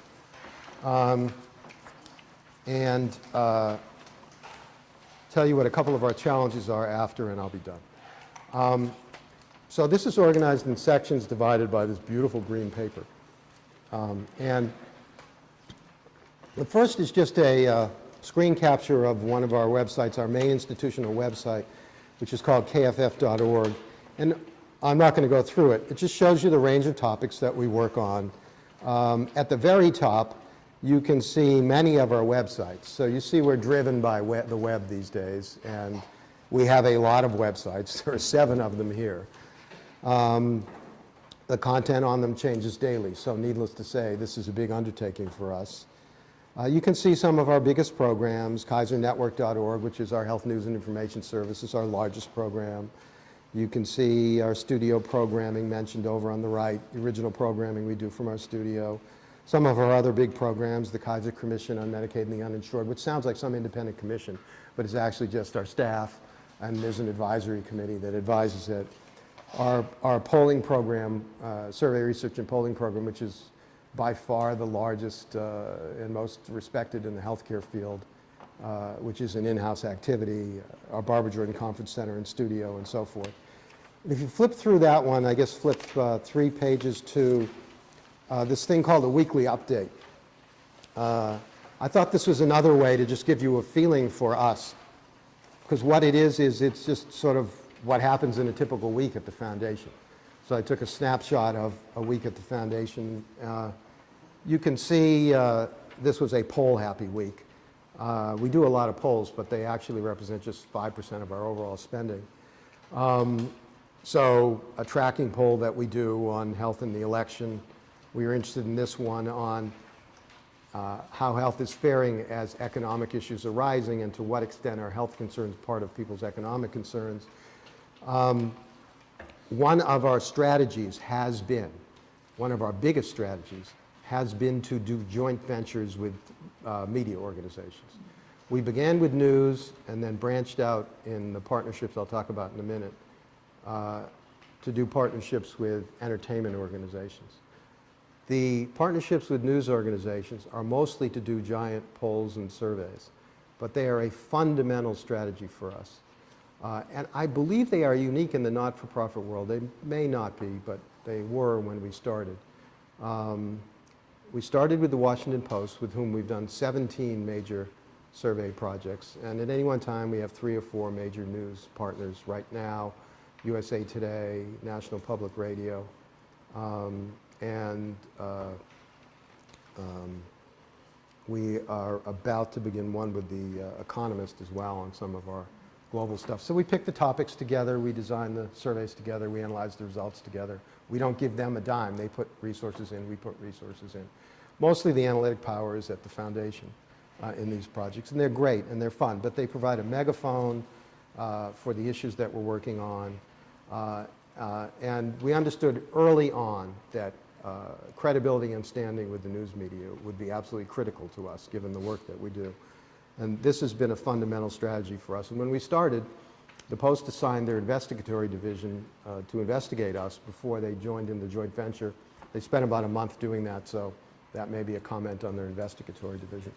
Anyway, you see the USA Today one, the NPR one, a sort of typical this workshop that we did on Capitol Hill on the Medicare funding warning, a report that we did on federal state Medicaid issues, which is a typical Kaiser product. Very down in the weeds stuff, some of it. The fact sheet on the president's budget proposals for Medicaid, another typical Kaiser product. If you skip to the 3rd page of this, where it says coming up, you'll see one of our webcasts from our studio where we're focusing on immigration policy and racial disparities, kind of the original programming we do. Again, niche audience. Down the bottom, we did 7 webcasts that week, which is kind of the typical scale for us. So if you multiply by the number of weeks in the year, you get a sense of what we're doing. And so we have our own producers and our own camera crews and so forth that do this stuff. If you flip to the last page of this, the page 404, you see our daily news synthesis reports that we do. This means we have a staff that's in at 4:30 in the morning that's culling through all of the stuff and producing these reports. And you can also see, if you think about what I just showed you, how all of our work is really integrated across the foundation. We are a functionally organized organization. I don't actually like functionally organized organizations, but it has worked for us. So it's all integrated across our policy analysis and our polling and Kaiser Network and the web and the studio and so forth. But I have to tell you, the main impact of what we do is actually invisible. You don't see it when you look at a weekly report. We get, for example, about 40 calls a day across the organization from policy people on Capitol Hill, or reporters, producers, editors. And it is not about our stuff. It is, I'm working on this story, what is this fact? I don't understand what Obama's person just said. Help me with this story. And so we will read pretty much every day a story that we will feel that we helped shape, but we're not cited in it. We don't care. That is probably the most important way in which we have an impact. This next green section. You don't care. Do you deliberately ask not to be cited? We often will do that. We shy away from pushing ourselves because it is in that way that we establish our more fundamental role as helpers and as a resource. The next section is called Policy Analysis and Research. And you just see these first two things are just fact sheets. This was a discovery that we made. A lot of us have PhDs. We were academics. We were trained to believe that the important thing is the pursuit of the new discovery, the seminal study, the new truth. And we love that when we do it. But actually, one of the things we discovered at Kaiser is that our most powerful stuff you would never get tenure doing. It is the basic facts. And these fact sheets, of which we have about 1 trillion, populate every single office on Capitol Hill and every reporter's office in every news organization. And we can't produce enough of them. So they have become a staple product for us. They're just basic facts. What, in this case, is Medicaid. The next one is the drug benefit. We produce them on absolutely everything. And how many staff members do you have working on these things in-house? Oh, well, the whole policy staff operation's about 50, 60. 50 or 60 people? Yeah, I'll come back to staffing. The next two are examples of deeper studies. This employer health benefits executive summary. This is an example of a bigger study that we do every year. It's the most cited study in the healthcare field. When you hear the candidates or anybody running around going, the average cost of a family health insurance policy is $12,100, or health insurance premiums have increased 78% since 2001, or whatever variation on those facts you hear, it all comes from this one study. It is done by one of my VPs named Gary Claxton, who's the world's leading perfectionist, works in our DC office. And the next example I threw in, it's just a project I'm very proud of. We do a lot of work in New Orleans to try and keep a focus on New Orleans while the country's forgetting. And this is one example of how we use data and research to try and do that. It is the baseline survey from a series of surveys that we're doing of the people in New Orleans to try and use data to speak for them. We go far beyond health in a lot of our work. I should have said that. This is an example. But this is a household survey. This is not telephone. It wouldn't work. Door to door in the parishes. What are your problems? Not just health. What are your priorities? That Molly Brody, who heads our survey team, does. It was featured everywhere and has had a big impact. And our round two is in the field right now. And then I think I put one more in this section. Yeah. This is just a little column, not a blog, that I do on our website that I put in as an example of our explainer role, which is kind of, I mentioned the 40 calls a day. We also like to be proactive in playing that role. So it's an example of that, where we just try and explain basic things that are going on to our audiences, proactively as well as reactively. And it also pulls together, we have a lot of silos at Kaiser, you know, the Medicare group and the Medicaid group, and it's sort of organized to relate to the Capitol Hill structure. So I like to do things that pull from across our silos. And since we had virtually every presidential candidate in our building talking about health for an hour, being grilled by health journalists, what I did in this one was draw from what they said in these video clips, which you see referenced here, to try and do that. The next section is the second role we play. So the first one is policy analysis and research. The second one is the broker of health news and information. So you see here the screen capture from Kaiser Network, the daily reports that we produce, the original programming from our studio. So, okay, we do all these webcasts, and we're actually reevaluating that role, because when we started, we were the only game in town. Now it's ubiquitous. It is a niche operation. We are not trying to be even MSNBC. So our high point was a dumb lunch that Angelina Jolie spoke at. We had 120,000 viewers.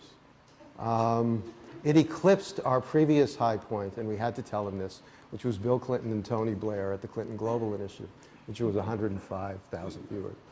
But normally we'll get 3,000 viewers, 6,000 viewers, 7,000 viewers. And we don't think of it like a TV network thinks of it, eyeballs. We think of it like extending a meeting. And our philanthropic purpose is to bring stuff that happens inside the Beltway to audiences outside the Beltway who don't have access. So it could be AIDS organizations around the country, or it could be grassroots groups, or it could be people in state health departments. And when we really get excited is, we're the exclusive webcasters, for example, of the International AIDS conferences. And we send a big team, and it's a huge operation, and people sit in clinics in Africa and in China, and they actually watch, on the computers in the clinics. That's what we like doing. That, for us, is the philanthropic purpose and kind of the broader, beyond the Beltway vision. But, it's hard, it's labor intensive. Doing these daily reports, as I said, people are up at 4:30 in the morning and trying to get the cables and fiber optic lines to work in wherever they're holding the International AIDS conferences is a challenge for an organization like us. And we also, if you look over on the right where it says This Week on Healthcast, you can see that we are webcasting everyone else's events. So we have our audience. We have our special audience that comes to us, and we're trying to bring everyone else's events to their broader audiences as well. And we also make our conference facilities available to everybody too, free of charge. Since we don't do grant making, that's the way we do it.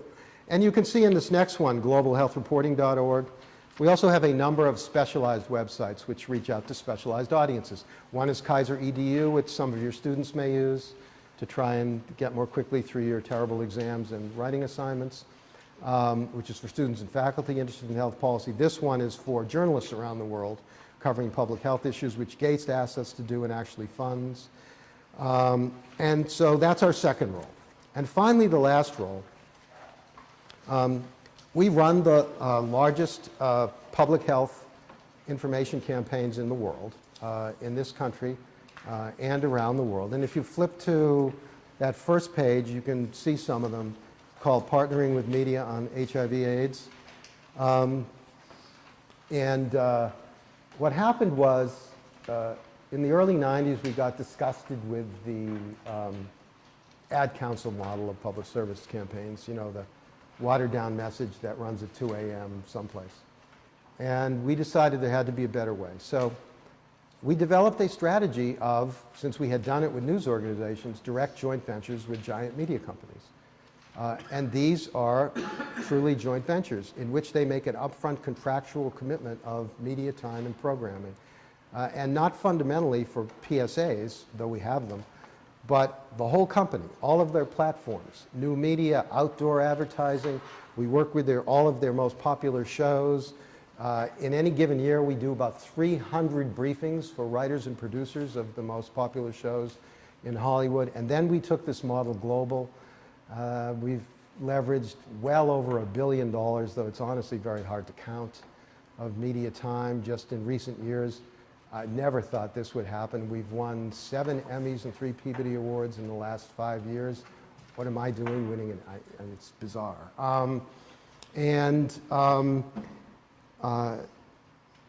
In Africa, we've mounted huge campaigns in Russia, in the Caribbean, and in Africa, which are truly regional.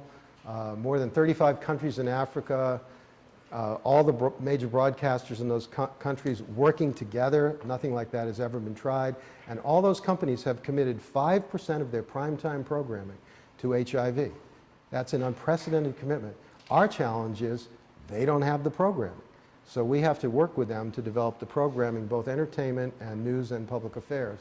So this is not perfect and it's a real struggle, but it's certainly operating on a very broad scale. And then we created an umbrella effort called the Global Media AIDS Initiative. We brought the CEOs of the world's leading media companies together to the UN. We actually had Kofi Annan invite them. We didn't know if they'd come, but they felt like heads of nations, and they actually showed up. And then they all wanted to outdo one another, so they made these incredible commitments And we created this entity which they run. They are on the board of it, called the Global Media AIDS Initiative. And all of these campaigns operate under the auspices of the Global Media AIDS Initiative. And in this brochure, I won't show it to you, you can see some descriptions of some of these campaigns which operate around the world. So some of you know Kaiser, the health policy organization. And then there are others around the world who literally don't know that we have a building in Washington or ever do anything on health policy. They know Kaiser, the public health and media campaign organization. And the truth is we do both, and about half the resources go into one thing and about half the resources go into the other. Finally, some of our bigger challenges. We are not at all where I want us to be before I ride off into the sunset. I'm not exactly sure when that will be. I am also worried about us being stale and self-satisfied. And so we are developing some of our largest programs ever now. One of them is in here. You can see it here.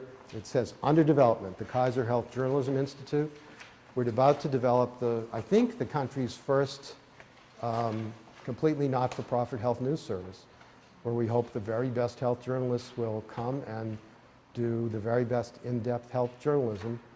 Coming to work for you, that is. Well, it'll be work for us, I suppose, but this will be a journalistic entity with completely independent editorial control, under the control of a to-be-hired editor-in-chief. And some will be full-time and some will be independent journalists. And there will be a domestic desk and a global desk and certainly a website, but we will distribute the content free of charge to mainstream news organizations and through partnership arrangements we are forging now with news organizations. And it will be a very big undertaking that I'm sure will evolve in lots of ways that we can't anticipate right now, and many other similarly large activities. So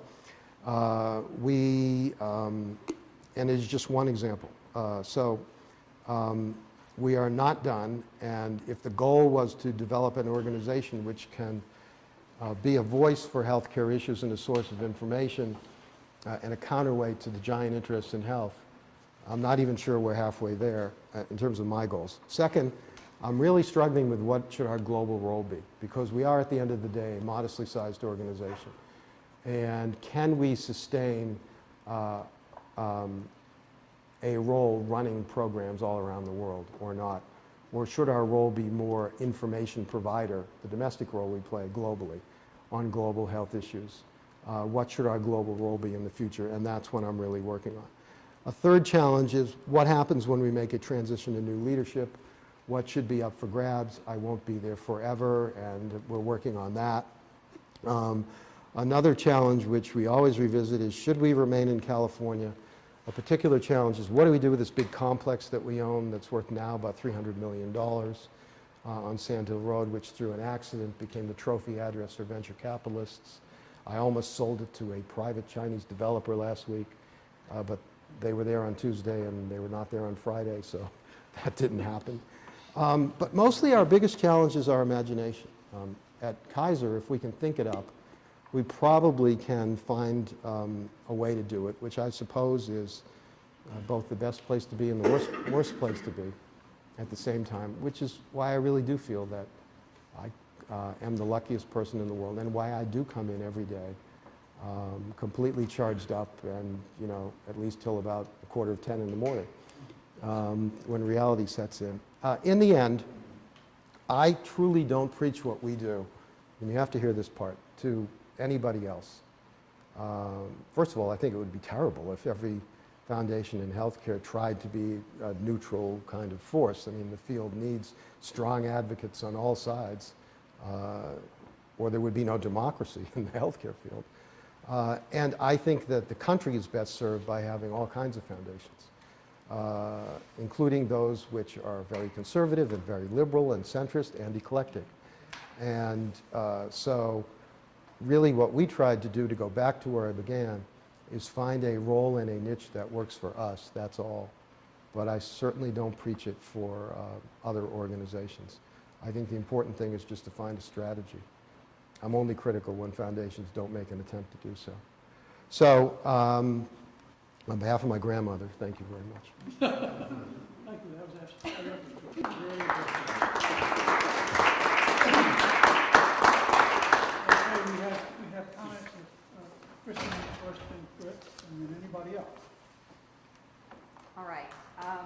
Well, your reputation in the field as being, you know, one of the sharpest, most creative leaders is just deserves. It's just fascinating. So I'm a little uncomfortable with the question I'm going to ask, but I'm going to ask it provocatively.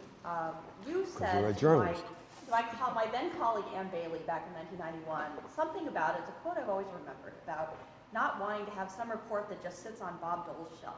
I just remember this quote. It was something about the idea that research has to be used timely. Oh, I remember that quote, but that wasn't it. The quote was, a report sitting in Bob Dole's lap can just be thrown in the wastebasket, but the same report in the Washington Post, he has to call his staff in and say, what is this, or ask for a memo about it. And so it was about the importance of the news media, actually, and why we pay so much attention to getting our stuff in the news. Okay, I remember it being a short report, but I'll take Pretty impressive recall. Exactly. No, because that's when I was being attacked for why are we trying to be visible. Only George Will remembers more of his own quotes than you do. George Will once, I remember George Will too, who I now talk to more civilly because he once accused me of mendacity, and the problem was I had to look up the word. Okay, Kristen, your question. Okay, so you produced this, and you know, as a former journalist, as a consumer, you know, now a researcher. It's fantastic. It's creative. It's fantastic. It's inclusive. It's cutting edge. It's wonderful. But so we're all much more educated, and we all have these lessons, but nothing changes. I mean, I lost a parent because there's no universal health care, and another one who looks to be on her way out for the same reason. I mean, so, you know, maybe I'm a little emotional right now, but I keep thinking, and we've got healthcare bubbling up, right, again. Do you ever think about whether this is the best, you know, producing all this information that's, you know, but people are still dying because we don't have health insurance. And I know the argument about different foundations have different niches, but No, it's not that. do you ever think about yes, taking aside? Every minute of every day. Yeah. You know, it is the fundamental question, good for you, it is the fundamental question to ask about Kaiser. It is the fundamental question I ask every day. It is a question I resurface with my board about every 2 years. Do we still want to stick to what we are? And I always come out in the same place. But what I want to emphasize, whether you agree with it or not, because you certainly could argue that we should change, recognize that, is it is not about producing information to inform people. It is about there should be an institution. It isn't about this or that fact. That is an alternative to all the vested interests. So the information isn't the thing. It's that over time, on whatever the issues may be, right now the issues of the uninsured and healthcare costs and a few other things, there needs to be a counterweight to all the vested interests and all the spin and all the crap and all the bullshit. And that's what the role we're trying to play, so that there can be a counterweight to healthcare's vested interests. It is, in effect, a political science store. It is an analysis which says what's broken in health is not the uninsured or Medicare is going to go broke. It's the politics of health. So we're trying to create an institutional force, modest though we may be, that can be a little bit of an antidote to that, a little bit of a counterweight to that. If it's not that I think that the information can solve the problem. Or another way of saying it is, if you asked me, am I going to solve the problem of the uninsured or fix Medicare? The answer is, I'll tell you right now, we're failing. That's not what we are setting out to do. And that's why I am comforted by the fact that there are so many strong and effective advocacy organizations out there who are taking positions and who are pushing. And guess what? They use our data. Now, they also use our data on the right. I mean, Heritage loves us because Heritage says, we don't actually do any original data. We take your data and use it for our purposes. And I guess I say, okay, but because I have to stick to what our role is. But it really isn't because I think our data by itself solves problems. Though I have to say, there are isolated instances when something we do has a clear policy impact.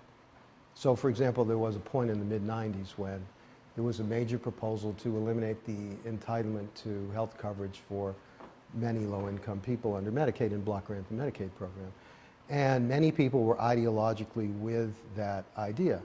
Now, whatever we think privately didn't matter at Kaiser. We produced the major studies which said what the impact of that would be. And the impact of that was that many, many states were going to lose billions of dollars if that happened. And in many states, millions more people would be uninsured. In 2 days, governors flew to Washington, literally, and said to Newt Gingrich, who then had me in his office screaming about my tax status, that I was with you ideologically, but I wasn't prepared to lose $4 billion. That study played the instrumental role in defeating the Medicaid block grant. But that's every 10 years. And so more I say, we're just trying to play a role that we think is needed. I could blow all the capital we've built up and change our posture, and then it'd all be over. We'd be the Commonwealth Fund, or maybe RWJ, or Families USA, and so there'd be another Families USA and Commonwealth Fund. And maybe we'd be a little better at it than them, or maybe we wouldn't. But our special standing and credibility would be gone. Our media partnerships would die in 6 months. Journalists would no longer participate in our fellowship programs. Our news service would die. All the special things that we're able to do because of our unique credibility would be over, and we'd be a Washington health policy shop. And we don't want to be that. I've got Fritz and then Susan Bell. Fritz? Let me echo Kristen's comments. It was a really fascinating presentation. And my question actually follows on, and she surprisingly think solidly about on this question of policy information. And you began to answer what I had in mind with the last story, but I want to push you just a little further. And the question is, you rightly noted most of what we do, most of what academics do, it has very little impact. It's clear that there's I don't agree. I don't believe that, but anyway. Well, that's a longer conversation. He doesn't believe that either. I don't really believe that. Well, actually, I think a lot of what academics do has very little impact, but it's not necessarily the case. It's clear that there's a market for the information you provide. There's a lot of uptake. Right. But I'm curious about how you think about the problem of identifying what information the system needs. Yeah. And is thinking about the policy problem, the failure of information that may lie behind, Yeah. that may constitute an obstacle to changing policy. How do you think about what information the system needs? What kind of information to provide, and what is most likely to be of the form of the example you just gave, which is that piece of information that somehow resonated, that answered a question that was on people's minds, that piece of information, if answered, would actually change the course of things. It would activate them to do something. And I'm just curious whether as you approach this, whether there's kind of systematic attempt to think, all right, what would really be useful in this debate is X. Yeah. And let's really set out to do that. Well, that's also a really good question. I'm trying to think where to start to answer that. I'm tempted to say we're supposed to be experts on health policy and just know that. It's partly that. This is what we do. We sit around and try and anticipate, when we get to the presidential campaign, then when they get to a legislative debate in 2009, what information is going to be germane important, and it will be different information at different stages. So we do that. But a deeper answer is that, and we're good at that, and we have experts that know that. But a deeper answer is that in a more traditional foundation like others I've worked in, you control your own agenda. You're at the California Endowment and you say, we're interested in teen violence or teen pregnancy. This is our program, we're going to lay it out over 3 years. Here's the plan. We can't do that at Kaiser because, in effect, our mission in this part of our work is to be there playing our role on an agenda that we don't control. It's the agenda of the nation, of the Congress, of the national media. So we know what those issues are going to be. We know what those debates are going to be. It's not so hard to figure out what they're going to be, but we don't control them. It's why strategic planning is a little tricky in our organization. Elections change things, they shift. The trickier question for us is, there are critical healthcare issues that don't get on the agenda and should be on the agenda. And we want to also lead on those issues. And when we do, are we still playing our role? In what way, are we also influencing the agenda? The issue of the uninsured is critical. It has not always been on the agenda.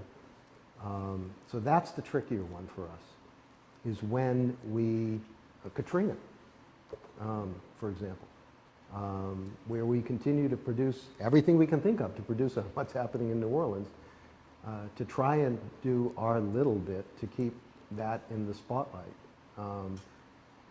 And keep policymakers interested in that. That's the trickier question for us. I should have said also, I don't want to be sort of silly about our role. We try and be objective, but objective is not neutral in the shooting war of national health care. And so we certainly recognize that when we produce stuff, it is almost constantly inconvenient for one side or the other. And we hear from them all the time.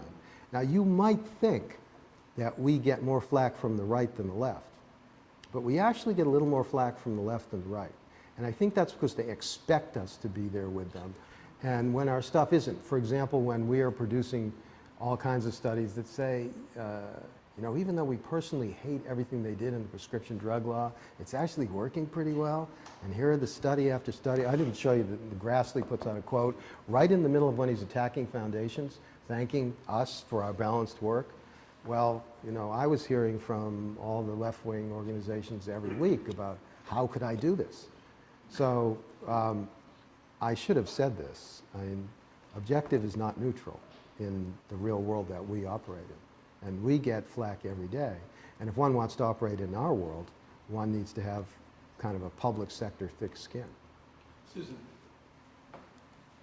didn't you have your hand up? No, I didn't. Oh, you didn't? I thought you were signaling. Oh, well, we have other questions here. Joel. Really fascinating.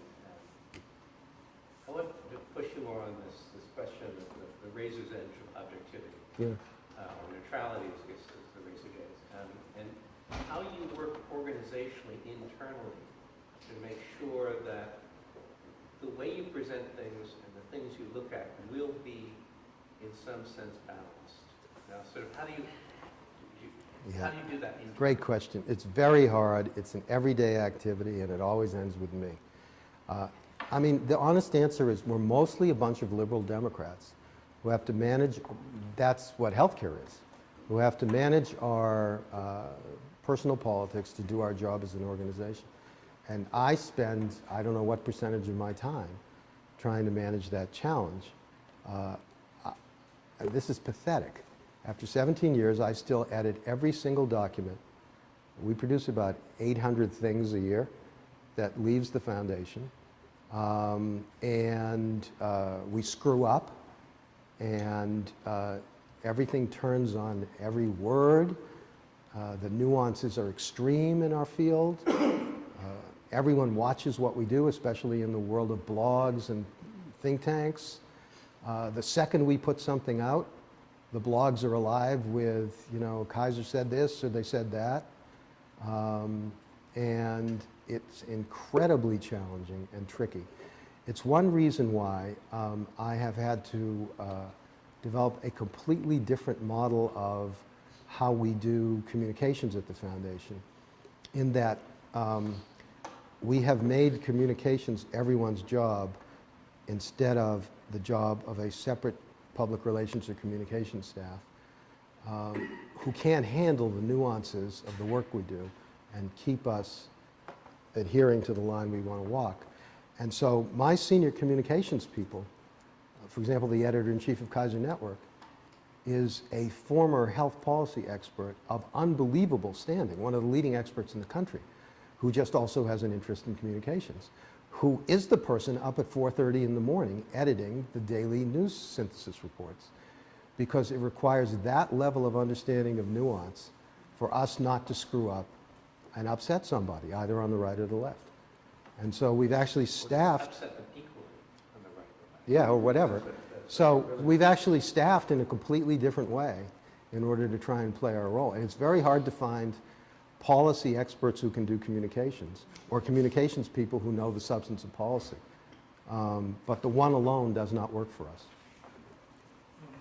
Yeah, Susan. Now you got it. You know Susan. Yes? Pardon me if you covered this earlier, and feel free to answer another question if you have, but remind me again, how then you measure your own success?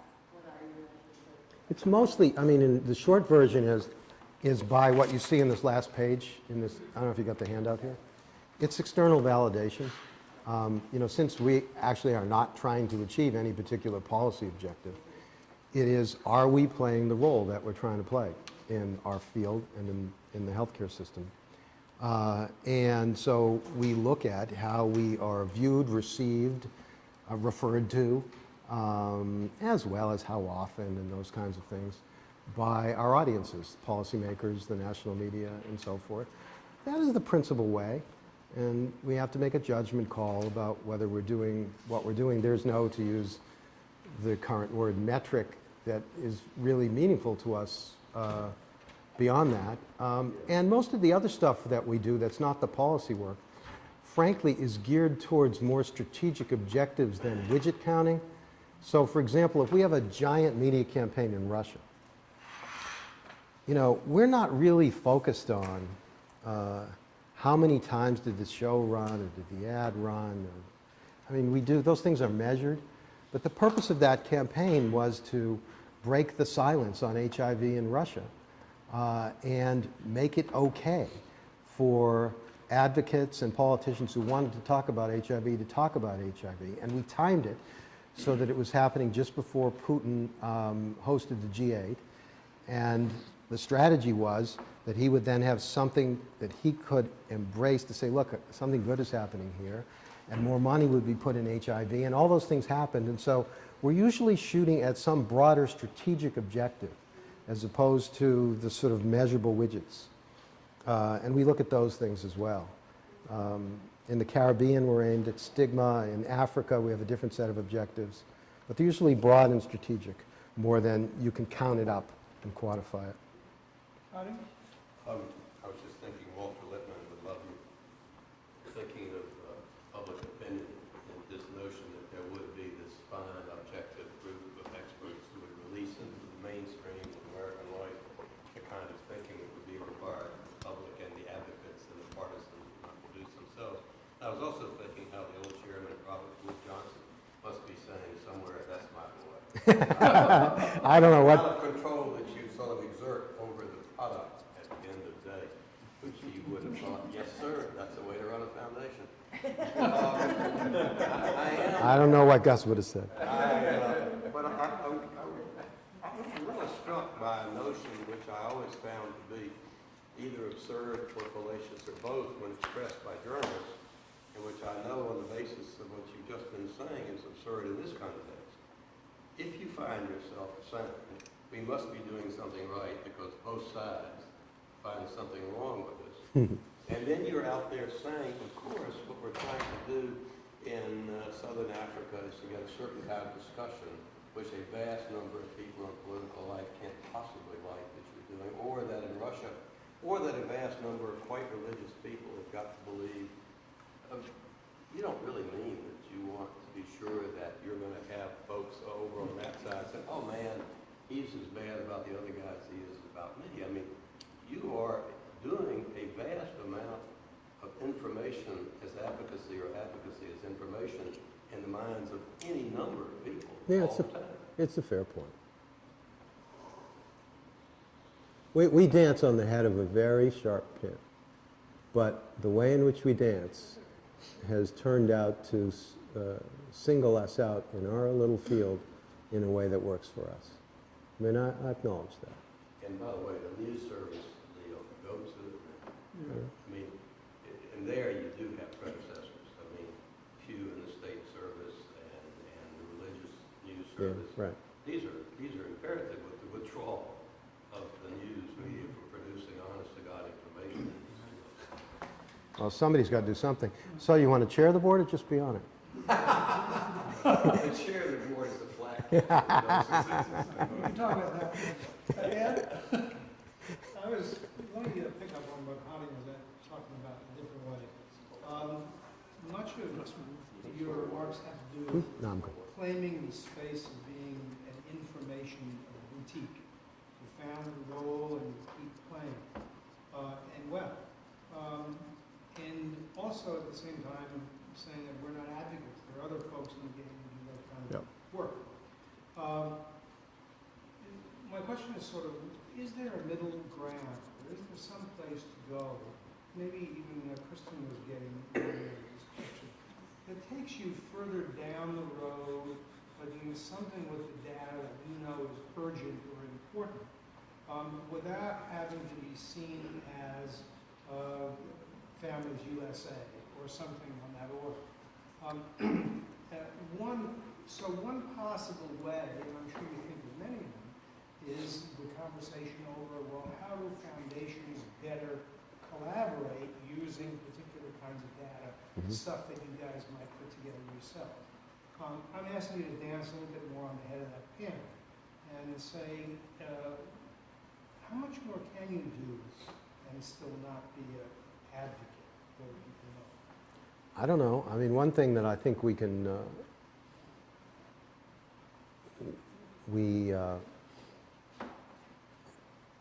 need to do more of is two things we need to do more of, we are doing more of, is one, state the conclusions from the analysis that we do. There are conclusions. You know, this shows that a tax credit proposal will only do this, and it won't do that. And we need to do that much more clearly.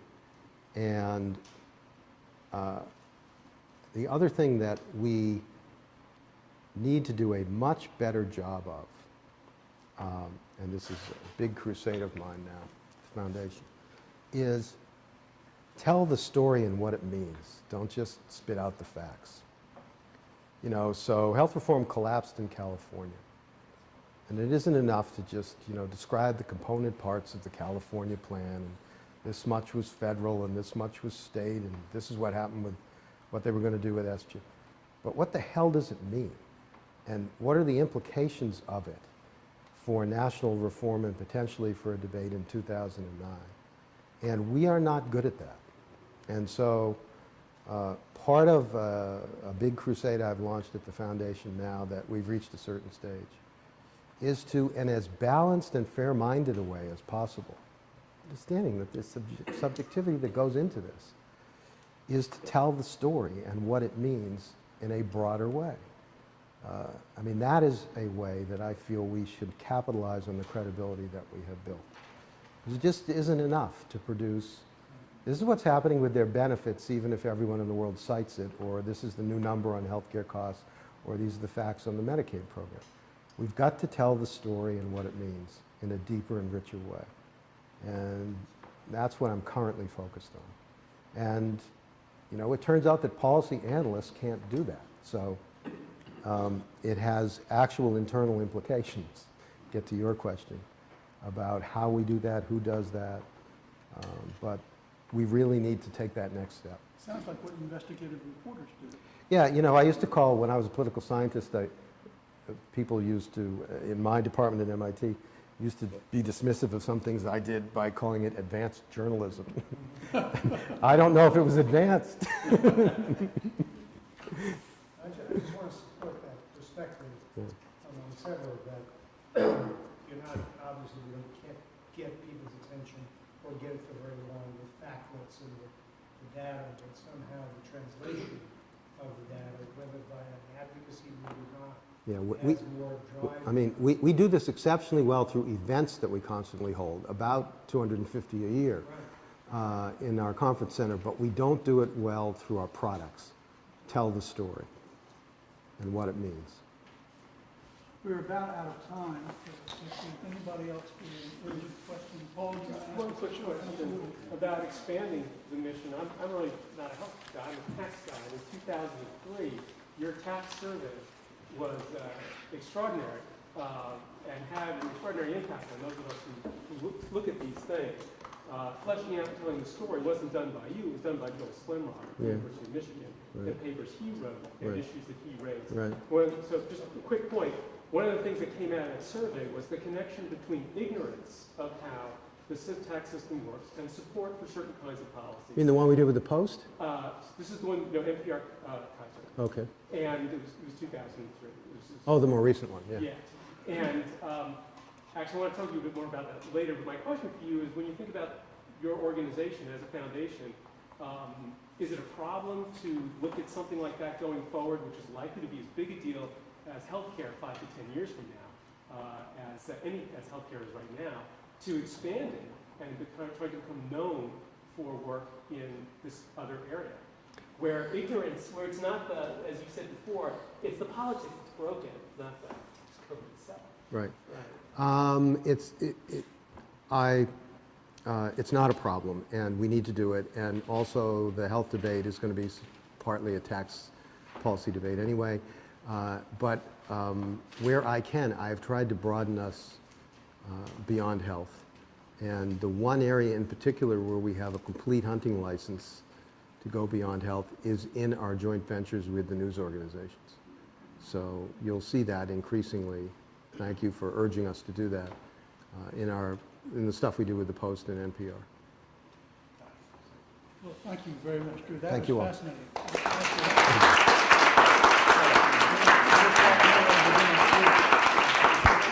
Thank you all. Let me just mention the fact that we have one more speaker coming this semester, and that is Gary LaMarche.